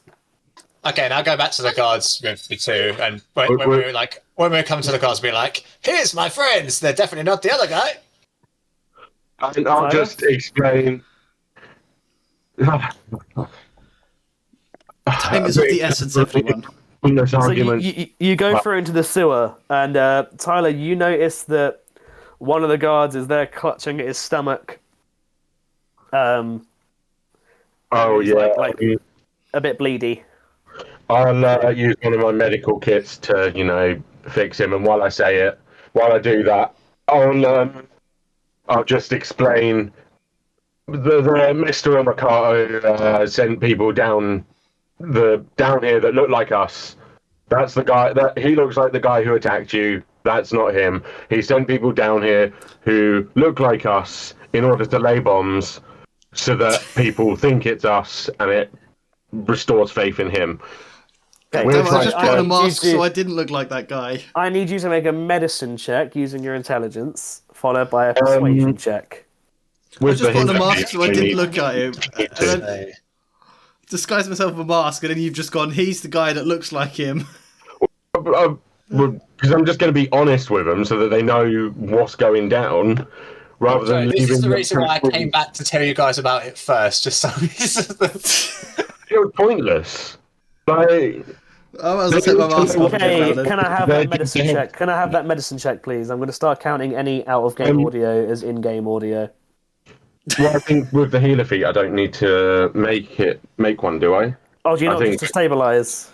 Yeah, I think I just. Oh yeah, you have the healer fit. Yeah, so you spend not very long just stabilizing his stomach, and now I need you to make that persuasion check. It's persuasion because you're not being dishonest, and you're not, When you use a healer. Oh, actually, no. I just have proficiency with it. I guess apparently, Okay, so yeah, make a medicine check then. There you go. which is odd because I'm not. I can use it to heal a creature. Well, just remember your proficiency is +3 now. Yeah, hang on. So you get plus intelligence +3. So you get +7 to the roll. Yeah, I'm just trying to figure out what a healer's kit does if I have to roll to use it. Well, healer's kit lets you take someone that's gone 0 hit points and bring them back to 1 hit point. But if you have the healer feat, I'm pretty sure you can make that a D4 healing or something like that. Hang on. You can use. Ooh.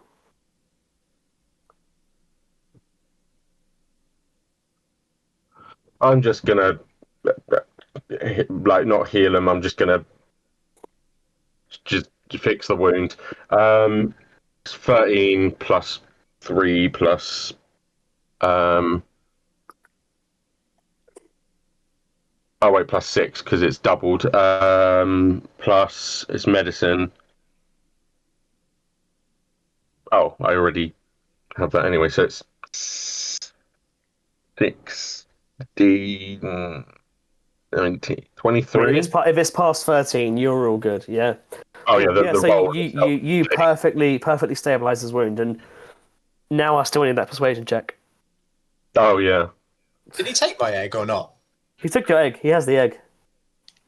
Did he eat it? He just took it and sort of held it, looking confused.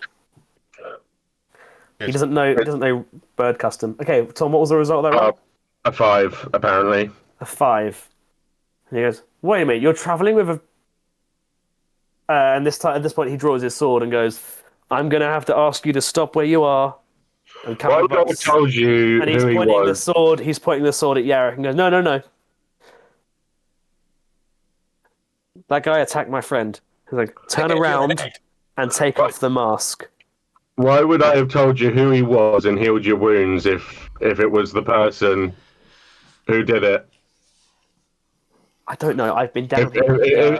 My friend why is do dying. our actions make no sense? Can I offer you an egg in this trying time? At this point, he's like, "No, just take off the mask. Let me see your face." I'm gonna... It's you, the one from my dreams. Yeah, I'll take off the mask. And he's like, "That's the same face I saw." Yeah, they're disguised as us. That's how disguises work. Yes, So dumbass. are you saying all Harangons look the same? He's a racist. So yeah, get on guard. Okay, Hey Gap, all guards are bastards. he's like still holding the sword, and he's like, "I'm gonna have to ask you to come with me." Go where? Be real about this. We just healed you. Obviously, this isn't the person you think it is. Just think for a minute.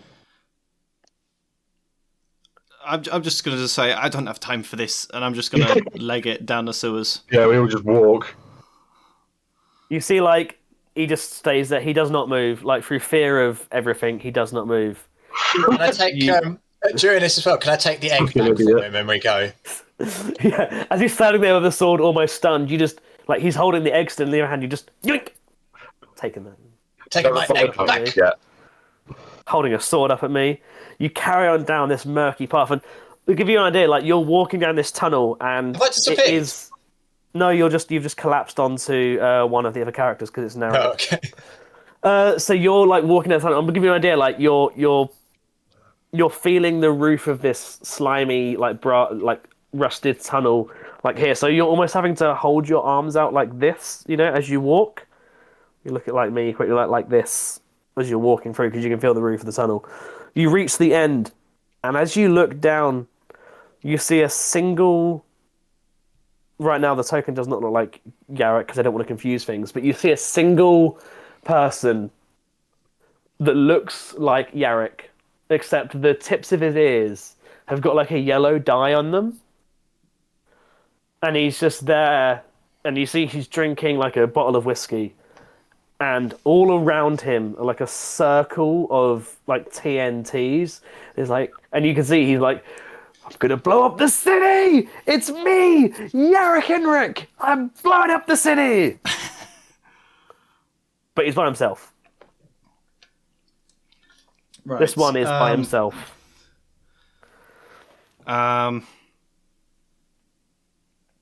Is there anything we can do before we go in to neutralize the TNT? I don't know if Tyler, do you have any method of doing something like that? Make an intelligence check for me to see what you know about the inner workings of TNT or just explosives in general. Me or Tyler? You asked me the question. You make the roll. You said, Okay. did you say would I or would Tyler? I said we, so I can make a check, and Yep. I rolled 11. 11. TNT does not work when it's wet. I know, man. Okay. Joe, can you use your psychic whispers to get him to have like a pang of consciousness about us? You are not Jarek Heinrich. At this point as well, remember that you're all using lights as well. So I'm going to need you all to roll stealth with disadvantage. Oh yeah. Yeah. Oh, why did I? Oh yeah, I can't use my dagger now without giving away light. I can dismiss it if we need 11. 11. Disadvantage. Oh, I've rolled a 1. There's the thing about like moving around in dark environments and then using lights means that stealth is really tricky. Rules as written. I rolled a nat 1. to. Okay. So as you Stealth. guys are stepping about, on a 10, I would say that why can't I deselect things on this screen? It's really driving me insane. We have become one. I'm going to move all of the tokens on my side now. Okay, there's Tyler. I'd say on a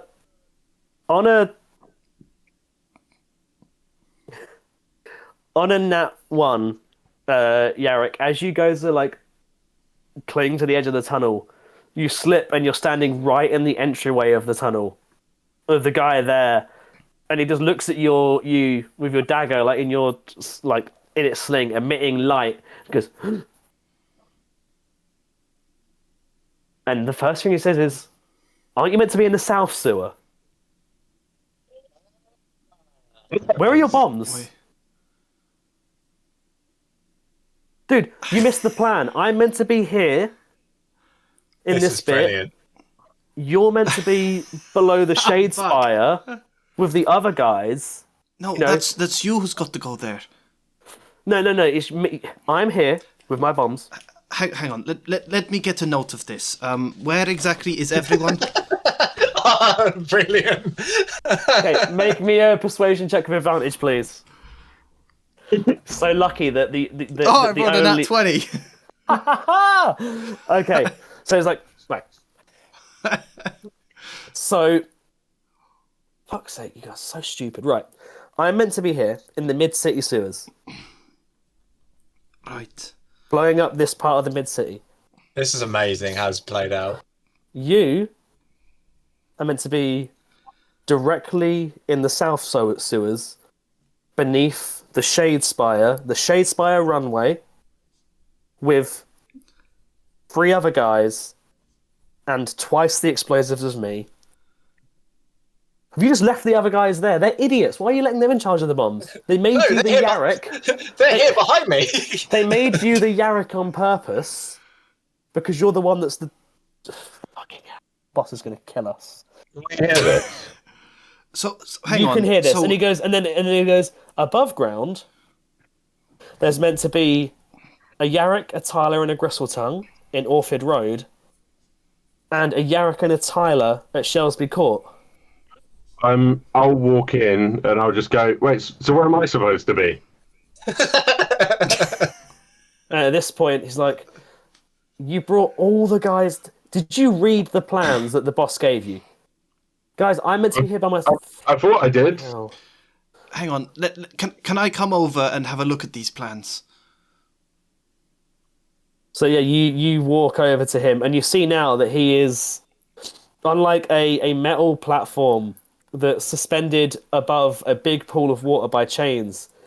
I'll just give you like a little walk around. So My you can bomb's see just it. an egg. 1 second. Did not mean to do that. I meant to do it on my screen. So yeah, you're on a platform suspended over the water by chains. There's a bridge that goes back to the east. Then you see that he's surrounded by explosives. As you look up, you can see that this structure that you're above is clearly underneath some really important infrastructure because this is a giant sluiceway. And you can see that there's hundreds of pipes leading into the city from here. So whatever you're underneath is something that's clearly like critical infrastructure. It And just you looks walk like closer. Windows like screensaver of all the pipes just above us. Is the did you say the TNT is on top of the? It's on top of the metal platform, Okay. strapped to the metal platform, yeah. And it's in a perfect circle around him. So as you get Just get him closer, in the edge to push him off. as you get closer, your ears are always pinned back under your hood, aren't they? Yeah. Yeah, cool. Okay. Because I wanted to ask that question because obviously he's got coloured, like yellow tinged ears. He goes, right. So just to remind you again, can't believe I'm doing this. The boss is going to kill us if we get this wrong. Me, yellow ears, here. You.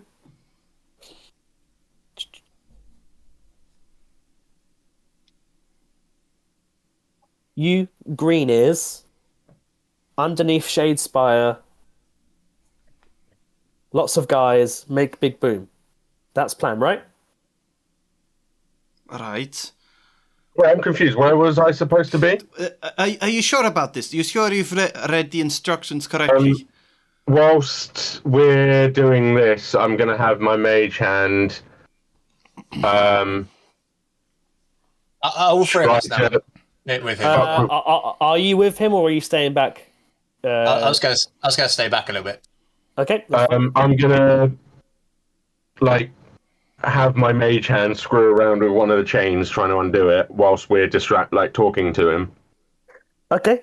Can you? Let me just check how mage hands roll for stealth because they still need to roll for stealth unless you are a.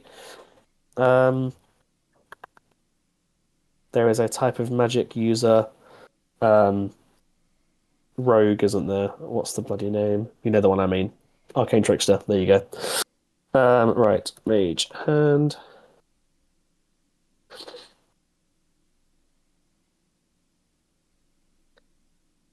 Just want to see what stats it uses. Mage hand stealth. I imagine it'd probably just be me casting, or rolling for myself because I'm the one casting the spell. Yeah, can you make a stealth check for me with your stealth stats, please? Would it be fucking hell? Where would So stealth for you would be it'd be Would it be dexterity. sleight of hand or would it? Oh, dexterity. Yeah, it's a dexterity check. So like a stealth check is a dexterity check. Stealth is a skill, dexterity is a stat. Oh, stealth is a. Oh, okay, I see. Yeah.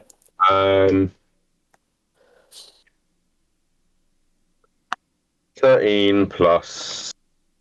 I'm not proficient in it, so That's 15. nothing. Oh, Okay, he does not notice you as your mage hand is going around, just tinkling around with the chains. Tyler, you notice that these chains are like firmly bolted to this metal platform.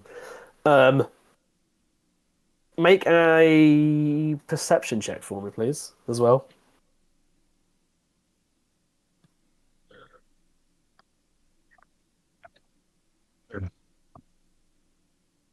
right. 10 plus wisdom plus 1.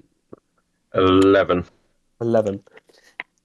While your mage hand's tinkering about and you're like poring over his written down plan with him, you get an inkling from your mage hand that it can't shift enough weight to undo this chain. However, a swing from an axe or a weapon would dislodge one of these in very quick time.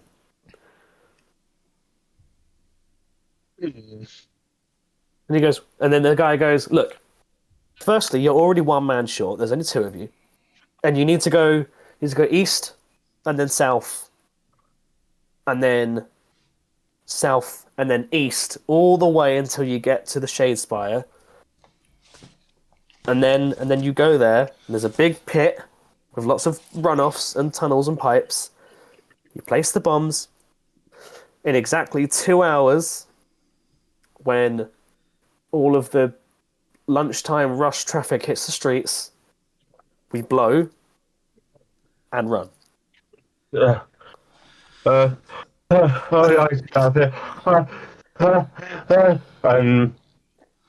And as I sort of I say this, really play it up like, oh, okay, I think I get. Can you sense the build up to a sneeze? And as I sneeze, I'll have one of my horns, like my battle fist, fly off and try and hit the chain.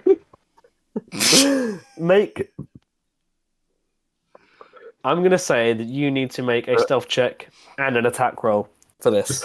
Yeah, you need to make a stealth check and an attack roll. Gristletongue, are you still hanging back? Just watching this whole thing? Yeah, I'm just waiting in case there's anything like suddenly someone comes down from behind us. It's a 16 for the stealth. And the attack roll. Yep, you're all good. Really? And that one for the attack roll. So as you do this fake sneeze, your battle horn flies off and just pings into the wall. He doesn't notice it, but he goes, "Oh fuck, mate! You need to check Jastra's magic. One of your horns is off." Oh, bollocks! Hang on. Let me just see if I can do anything for that, and I'll just call it back. And it's like bing, and he goes, "Oh wow, fucking hell!" I tell you that lady's magic is insane. Yeah, she's a wild one. That You're telling me. Fucking right, Yarrick. Fake Yarrick, fake Tyler. We didn't take real names because did an horrible thing and all that. Are you guys going to go to your place now? I've got bombs to look after, and you need to find your I just have tongue. one concern. Firstly, but just on sight of this guy, does he look difficult to kill? He looks like moderately well appointed. You don't know. You'd have to make a. You have to make a. I don't know what this would be. Let's say a nature check. Okay. Would Tyler be able to literally just lift him and throw him off the side? You could try anything you want to try. I'm tempted to just barrel in and just barge into him, knock him off the side. Nature. I've rolled a 13. I think I have an idea. Actually, maybe if you tried to assassinate him, you could maybe take him down. You would have the jump on him, wouldn't you? Because he's not suspecting an attack or anything. Can I say, yes, I'm all understanding that plan. However, I did get this note from the boss that is a little bit different. Would you like to read it? I'm going to say, of how this has gone so far, no need to make any checks. He's like, yeah. And he leans in and goes, where's this note then? Come on, show what menu orders? Come on, what you got? All right. Right, do I even have any paper on me? Hang on. As this is happening, I fake into the sneeze. And pass the chain. Okay, make an attack roll for me, Tyler. Yarrick. Can I hand him just a piece of paper, but it's folded up loads, so it will take him time just to unroll it? Yeah. You reach into your bag and you've got like your parchment is all folded in your pack, so you hand it to him, and he's like a million staples holding it shut. Takes it and starts opening it. What do you do now, Yarrick? Well, I'm gonna try and. My plan was to stab him, but it might be better if I wait a second to see what Tyler can manage before I initiate a fight. Right, Tyler, what was the result of your attack roll? Another fucking nat one. Another one straight into the wall. All right. Should I just, while he's reading, does that give me a sneak attack advantage at all? I would like you to make a stealth roll. Your DC is 15. Okay. Do I get plus? Hang on.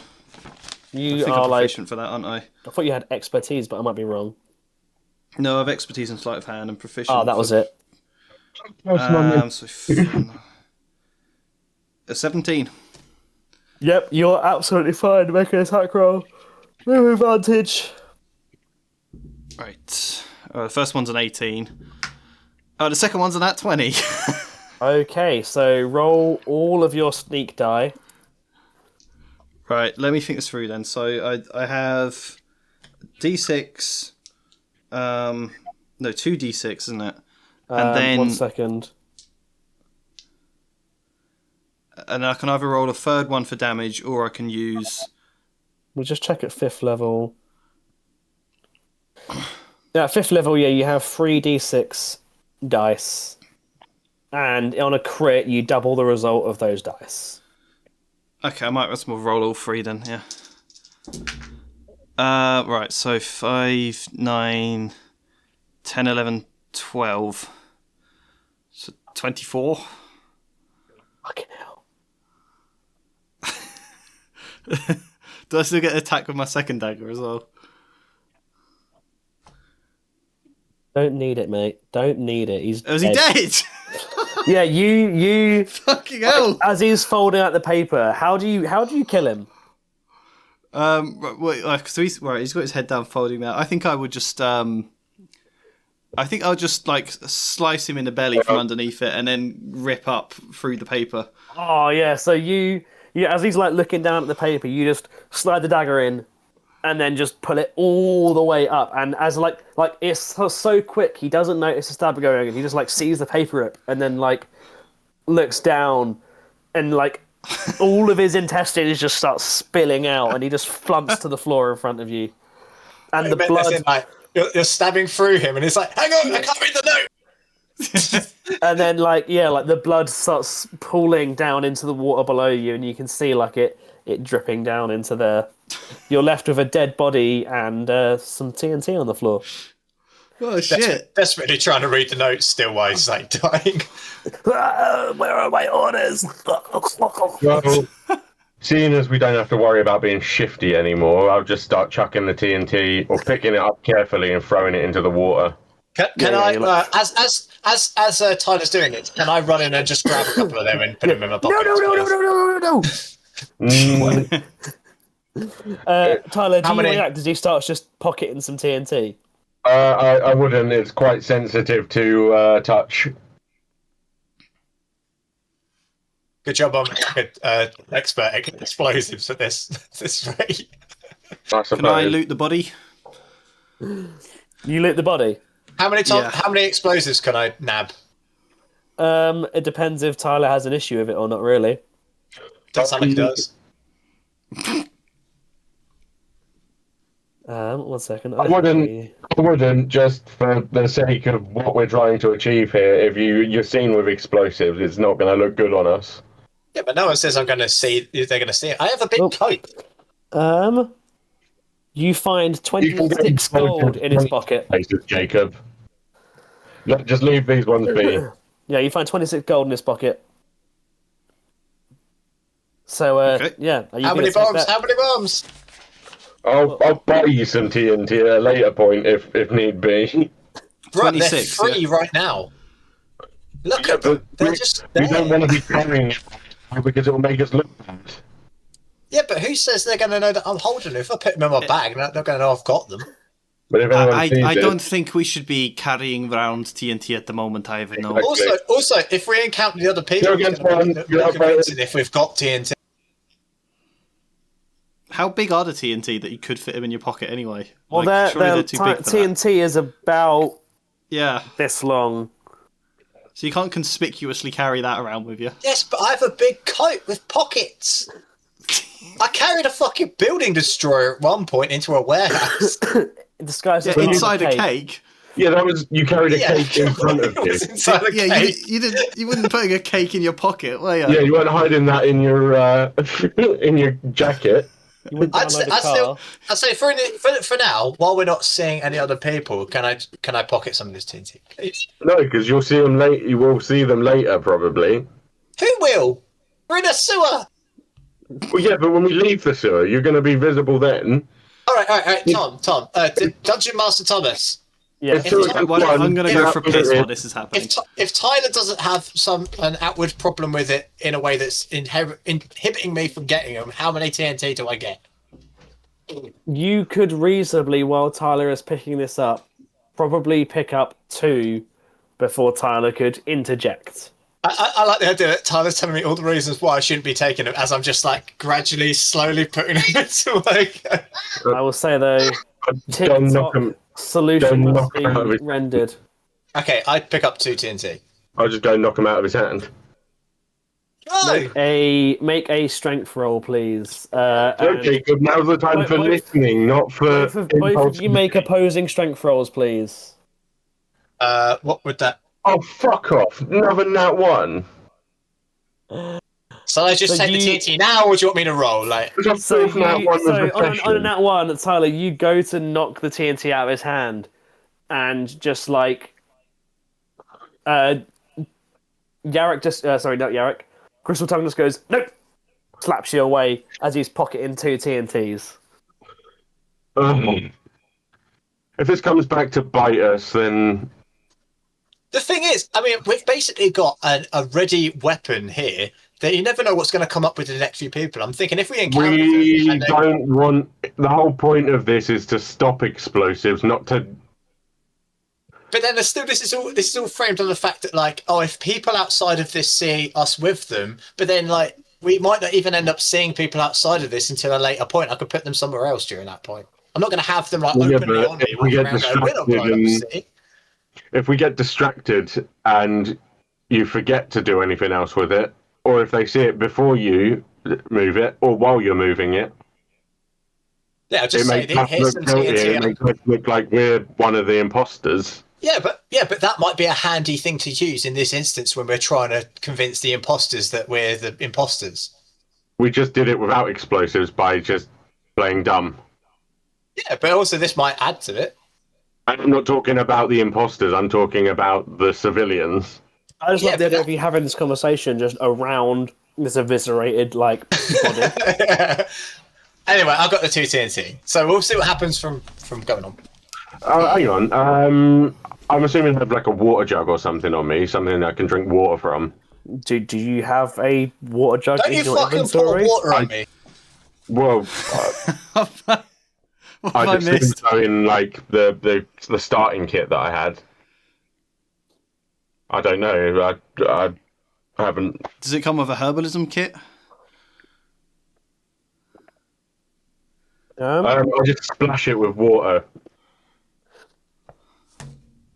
I'm sure I've got some water on me somewhere. Oh, why can't you let me have nice things? Bag of holding, studded leather armor, healer's kit, tinker's tools, letter from guild, healer's kit, crossbows, a small diamond, potion of healing, fun bags. You've not actually got any of the kits that contain like water skins and stuff like that. So And no, Tom, you don't you know- actually have. I'm sure I had a water skin at some point. Tyler, you know You as well. haven't spit. in your inventory. You haven't got listed like any of the kits. Healer's kit doesn't have it in it. There's like the starting packs, right? Healer's pack, Dungeoneering pack, etc. You haven't got any of those listed. I don't think I wrote it down because it's written. It's. Hang on, where the fuck is it even? Starting equipment. There we go. A Dungeoneer. I started off with a Dungeoneer's pack. I didn't list it in my thingy Right, because. can you please in future? Dungeoneer's pack would have a water skin in it, yes. Okay, there we go. Because I knew I had one at some point. Okay, okay, so you go to splash water on him. Now it's going to be Gristle Tongue. Make a dexterity saving throw as water comes your way. You know as well that like Crystal Tongue's the sort of person that if this TNT gets wet, it's going to dry it out using fire. Oh dear! Do you know what we're getting into now? We're getting into my dad The city's fight your about dad to burn. territory. And this is going on. Yeah. Adversarial play. In that case, whether this hits or not, I'm 17. just going to start heading in the direction that we're supposed to be heading. So Oh, you with start you. heading to the next available place, I'm going to try right? and splash the water, and then that way, if he tries to like do it with fire, he burns himself to death. And We could have We been carry on. we could have been moving on about 10 minutes ago if you just let me take the TNT and we go. the whole point of it is for us to not look like the guilty parties. But for us to, Okay, as Dungeon Master, you're overanalyzing it. All of you are overanalyzing it. Can we just calm? Is this what happens when Jake's not here? Jake's the voice of reason. It's because yeah, he is. Yeah, we're overanalyzing. He would literally just be like, yeah, all right then. Yeah, we're all guilty of overanalyzing right now. We just need to chill and chill. Onwards, we've got a city to save. Right. So before you, as you go journey down into the next pipe, it veers sort of vaguely round to the direction. You come to a T junction. As you get to this T junction from the north, you can hear the familiar sounds of the guards that you were just there, and you see the guard that Tyler healed. You can hear him going, "Oh, too chicken to follow after him, were you?" It's like, look, there were 3 of them, and just one of me, and you were hurt, and I was worried about saving your life. And it's like, look, mate, no one has to know that you let the people that are probably doing naughty things and apparently blowing up the city now go. Let's just go back to the mid-city. I'm injured. Take me to the infirmary, and we just, take our pay, and I get my hero's leave. It was like, yeah, no one has to know. And you hear him like pick him up, and they start walking away. What healed him? You healed the other guy, but he's still healed him. injured. You stabilized him, remember? Well, the intention was to heal his wounds, but not like give him any extra hit points or anything. Just Well, yeah, exactly. So he's still, you did the I don't know. effective. Do you know what I mean? He's not like, oh my god, I'm suddenly back to full health. He's still hurt and limping about, No, I suppose. I don't know. Like if a doctor tends to a massive cut in your arm, you've still got a cut in your arm. It's just not going to kill you. Do you know what I mean? I guess there's If you have a broken leg and a doctor tends, healer's kit isn't magic. Healer's kit isn't magic, Tom. Healer's kit isn't magic. Well, no, but with the healer feet, I don't know. Still not magic. So we've got to get to the South Sewers Shadespire runway, where there's a green-eared Yarrick. There is a green-eared Jarek underneath the Shadespire's runoff. Yeah. Did you get down like all the locations? Yeah, South Sewers Cool. Shadespire runway, Nice. Orford Road, Shelsby's Court, and we've just done Mid Sewers, I assume. Yes, mid-city sewers. Yeah. Yeah. It's, I forgot to say I needed to be finished by 9, or 9-ish. And I've just noticed it's gone 9. Ah. Did you somehow. push the half past? My dinner's going to be ready in a minute anyway. So. Yeah, I mean, I scheduled runtime till 10, so you need to let me know in advance, ideally. Normally we finish by 9 anyway, because other people have shit done. But when I put in the message scheduled runtime, no one contested it then. I don't remember. I said 8:15 till 10. I always put the runtimes in. I'm very angry about this. Start 6:15. I didn't see an end time. Well, I was just thinking here would be now we've got where everyone is. It'd be a good place to an okay place to end because we've just taken down one of the sets of explosives and we know where everyone else is.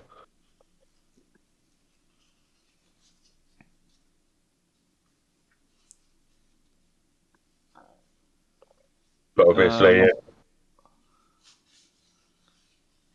How long do you reckon it would take to do the other ones?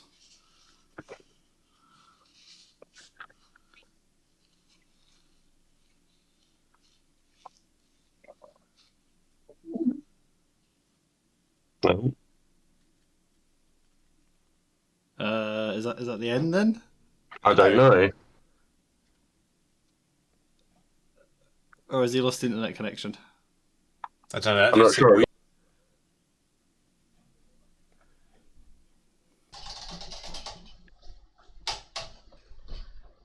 Have we pissed him off? I don't know. Surely not. Like,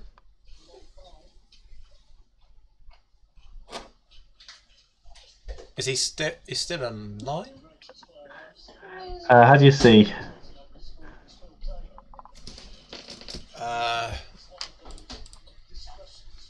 don't know how you see a list of friends in there.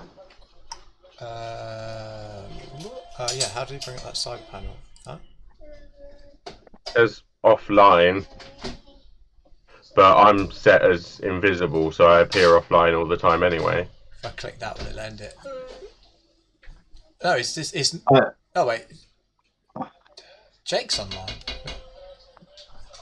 Tom's gone offline, it says on here. I guess maybe that's the ending.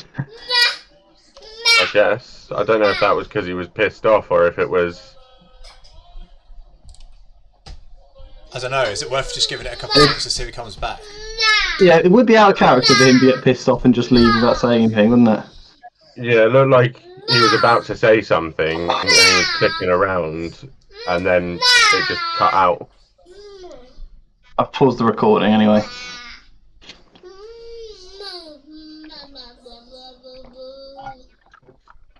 It seems he's gone offline, but But he could have it set up so that he doesn't appear online, because that's what I have. I thought I'm sure it does appear if he's online though. Like, If you click on me, it will say I'm offline.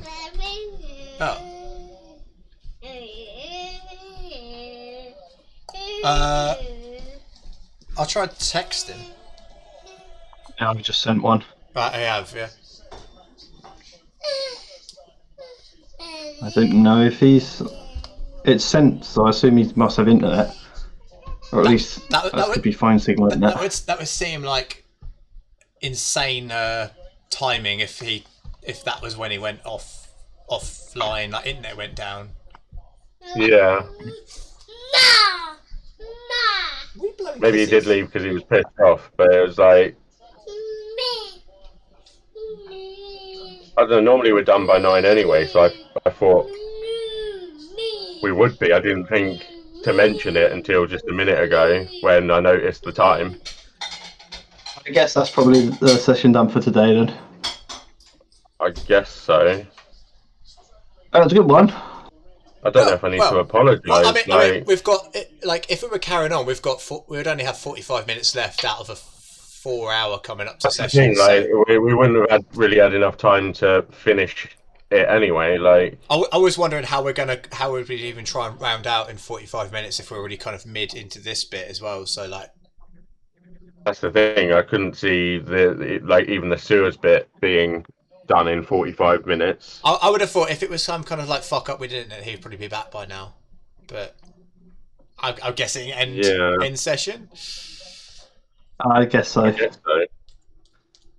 Okay. Right. Well. All right. Oh, he's back. Sorry, I got extremely wound up, and I didn't have the calm in me to respond in a sensible manner, so I had to go away for a minute. Okay. But what we're wondering if like internet went down at that very moment. No, I literally took myself out of the call because I was too wound up to respond in a sane manner, so I had to jump out for a minute. Okay. What's okay. I just need to reiterate, like, I know that I probably put a lot of pressure onto this D&D stuff because it's one of my only outlets outside of fucking all the shit in my life. Well, so when I do when I set like times and stuff like that, it really winds me up. You know, like the amount of reschedules this session has had anyway, and I schedule it like I schedule every session to be 4 hours minimum, right? Like that's how much time I want to put in. Oh, I'm ready to put in 4 hours any session, and it just really annoys me when it's like, hey, last minute, by the way, I have to go at this time. It's like, man, just tell me in advance. I don't mind, but just tell me in advance. I really don't like getting stuff like on the spot. By 9 anyway. Yeah. I just noticed the time and was like, oh shit, we normally finish by 9. Yeah. But just completely forgot to mention that I needed to be gone by 9. And I just figured, because we're obviously deep in the sewer bit, it's 45 minutes. Like it's going to take more than likely going to take longer than 45 minutes to finish this segment. Most probably, yeah. So I figured this was a good like sort of pause moment to we've got the information we need noted down, ready for next time. It seemed like a good opportunity to. Yeah, probably. It's been a good session, though. It's normally about 3 hours we do when we do it online. Okay. Well, just for avoidance of doubt, I've always intended it to be 4. Okay. That because that's how long we normally play for in person. It's about 4 hours. So I normally, I can't imagine how long it takes to set up all of that on Foundry as well. Yeah. I mean, let me just show you how much stuff I've been setting up. Let me just give you an idea of like the. So for where we are now, I know. No one asked me to do any of this. I am fully aware that no one. But like you putting in obsessive amount of hours into even to world building as well and stuff like that is what makes this function so well when it comes to the sessions. Joe came around yesterday just about house stuff, and we were saying then about like the expanded lore of outside of where we even are now is like. There's other planets and all sorts of shit that we've never even seen yet. You have no idea how much time I spent writing those dream sequences as well. That was fucking wild. Yeah, that was a great bit of the session actually. I was just smiling the whole way throughout that. I was just annoyed that I didn't have any background music for it. I was so annoyed by that. I was getting some info for the session. Yeah. Come on, load Foundry. It was nice as well, like kind of remembering stuff that's going on with our characters that I'd even forgotten about, and have like a reminder, and that was nice.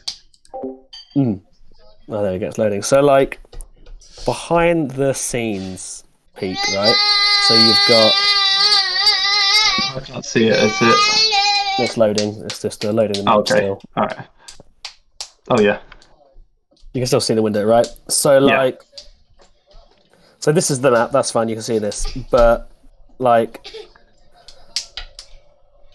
setting up all of your character sheets, for example, like if I go to Geringon's one, it'll open.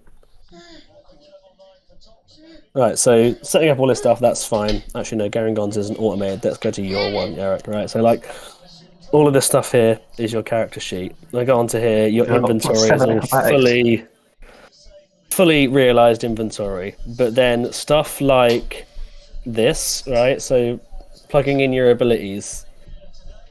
If I go into here, edit item, I have to do all of these things, and then this is basically a big list of things that tells it what to do, right? So you could go on your character sheet and click a thing and target a creature, and it would do the thing and automate all the rolls for you. That took a long time. That was interesting to learn. There's another wild thing this thing does. Right, so I'm doing a slightly illegal thing as well because I own all of the D&D books physically. Like Roll20, you'd have to manually purchase all of the books again if you wanted to have those items. I found this thing here called this plugin that is slightly less than legal called Plutonium. Which means I can just search up anything that exists and just import it into D&D manually, which is lovely. That saved me a lot of time. Here's a fun one. Going on to the maps, right? Right, I had to draw in all of the walls manually for the lighting to work. That's fun. Yeah. But yeah, like I put in a lot of work. It's really fun. It's really cool. I do enjoy that. No one asked me to do that stuff, but obviously it's just what makes the game like fun and good. Yeah. So like it would be noticeably like. It's what makes it so smooth when we do have a session. But it's just why I get a little bit annoyed when I know that life gets in the way. I know that like we've had to reschedule so many times because life gets in the way. I'm not like bitter about it. I just get really annoyed in the moment, Yeah. That's like fair. I calm down and I'm like, look, there's nothing I can do about it because it's life, and like life is more important than this effectively. Real life has to go on. I get that, but yeah, I just get annoyed in the moment. I think there was also a lot of idle, somewhat pointless arguing as well. So it felt like a lot of time was wasted. Yeah, we lost the first hour of the session to bickering. And breakfast. Breakfast was more complicated than it needs to be. That was a good session, though. That was, yeah. It was good. Fun. And it feels as well like, because we haven't got Jake with us, we haven't strayed too deep into anything that he's not there for if we are going to finish it. Yeah. Yes, well, I'm going to try and see if I can arrange a one-on-one session with Jake for an actual side quest. I had an idea for it once he messaged me. I was like, oh, I've got a side quest we could do. Yeah, I have to check in as well, see how he's doing. Yes, yeah. Send him a message and be like, "Hey, how you doing, man?" Because I think he's just been sat in A&E all night. Like, and now he's sucks as well. under observations. So okay. Yeah. Well, if we're finishing up here, then I'll drop out because I think Lauren's went. Oh, there it is. Dinner. Thank you very much. Okay. Right. Tom, I'll see you tomorrow. Yes. And the little one. Oh, Jimmy's looking forward to it. Yeah, man. I just know he's going to see like all the kids and just go immediately shy after just like sitting there screaming. Hey, I forget that Jimmy doesn't go to nursery, so he's not used to being around loads and loads of toddlers. Whereas to Sydney, being in a room with 15 other toddlers is like day's work. Normal. Yeah. No, we're having a little party for Sydney, but it's more like toddlers. So we've invited loads of people from school and anyone that we know that's got a toddler. So right now I've got to cater for. I think I've worked out it's 15 toddlers and 30 adults. Yeah. That'll be fun. Yeah. You doing all the food yourself then? Yeah, I'm cooking a shitload of sausage rolls. And Jesus. So I've ordered, Sainsbury's do like sandwich platters? Yeah. So I've ordered like something like 50 quid's worth of sandwiches. Jesus. Yeah. Nice. Wow, fuck. Okay, they've got a diagnosis. Jake has got pancreatitis. This is pancreas. Oh, that doesn't sound good. No. Pancreatitis. Anyway, anytime it's like the squidgy inside bits, that's So pancreatitis is like basically a gallstone, isn't it? Yeah. Something like that. So it could become. So I don't know if it's going to get removed or not. Instead, if his bloods aren't good, they're going to keep him in for another day. Are you going to run a D&D session with him from a hospital? No. So it can sometimes come from gallstones or drinking too much booze. Sometimes the cause is not known. How it's treated. Can we have a session intravenous fluids, but none of these are removal of the pancreas. Interesting. We have a session where Bristol Tunnel's pancreatitis. Yeah, it's not like the other ones where it's like, let's get that organ out of you. Yeah, that could be worse then. Still means being in hospital for a day or two. Like. Yeah. Sucks. I hope I hope his brother's gonna come and drop him off some shit to do, like his Nintendo Switch or something. That's the first thing I'd ask if I'm like in overnight. Is like, can you bring me like a laptop and a charger and my Nintendo Switch so I have at least some fucking sanity. Yeah. Or several books, you know. Yeah. I'll send him some. I last time I said. I was flicking through the other one you sent me, reading bits aloud to Kirsty last night. She wasn't having a happy time. Good. But man, like the worst time I ever had to go to the hospital was when I was at uni. Right, it was when I first got kidney stones, and I had just you imagine this, right? Yeah. I had just gone to the toilet and pissed an overwhelming amount of blood. Right, so I was freaking out, and I was like, guys, I'm gonna go to A&E. Can literally any of you come with me? My housemates, all of them said, "Nah, sorry, I'm busy." I was like, "Fucking hell!" It's like, man, I was like, you guys are dicks. I literally decided they were all assholes from that point onwards. I was like. No, it won't even come and sit in A&E with me for a few hours to, comfort me. No. Ease my suffering. Yeah. All I don't right, talk to my housemates anymore. Anyway, it was a good you guys session. have good evenings. I'm going to have some dinner. And then, I'll see you tomorrow. Bye. Bye-bye.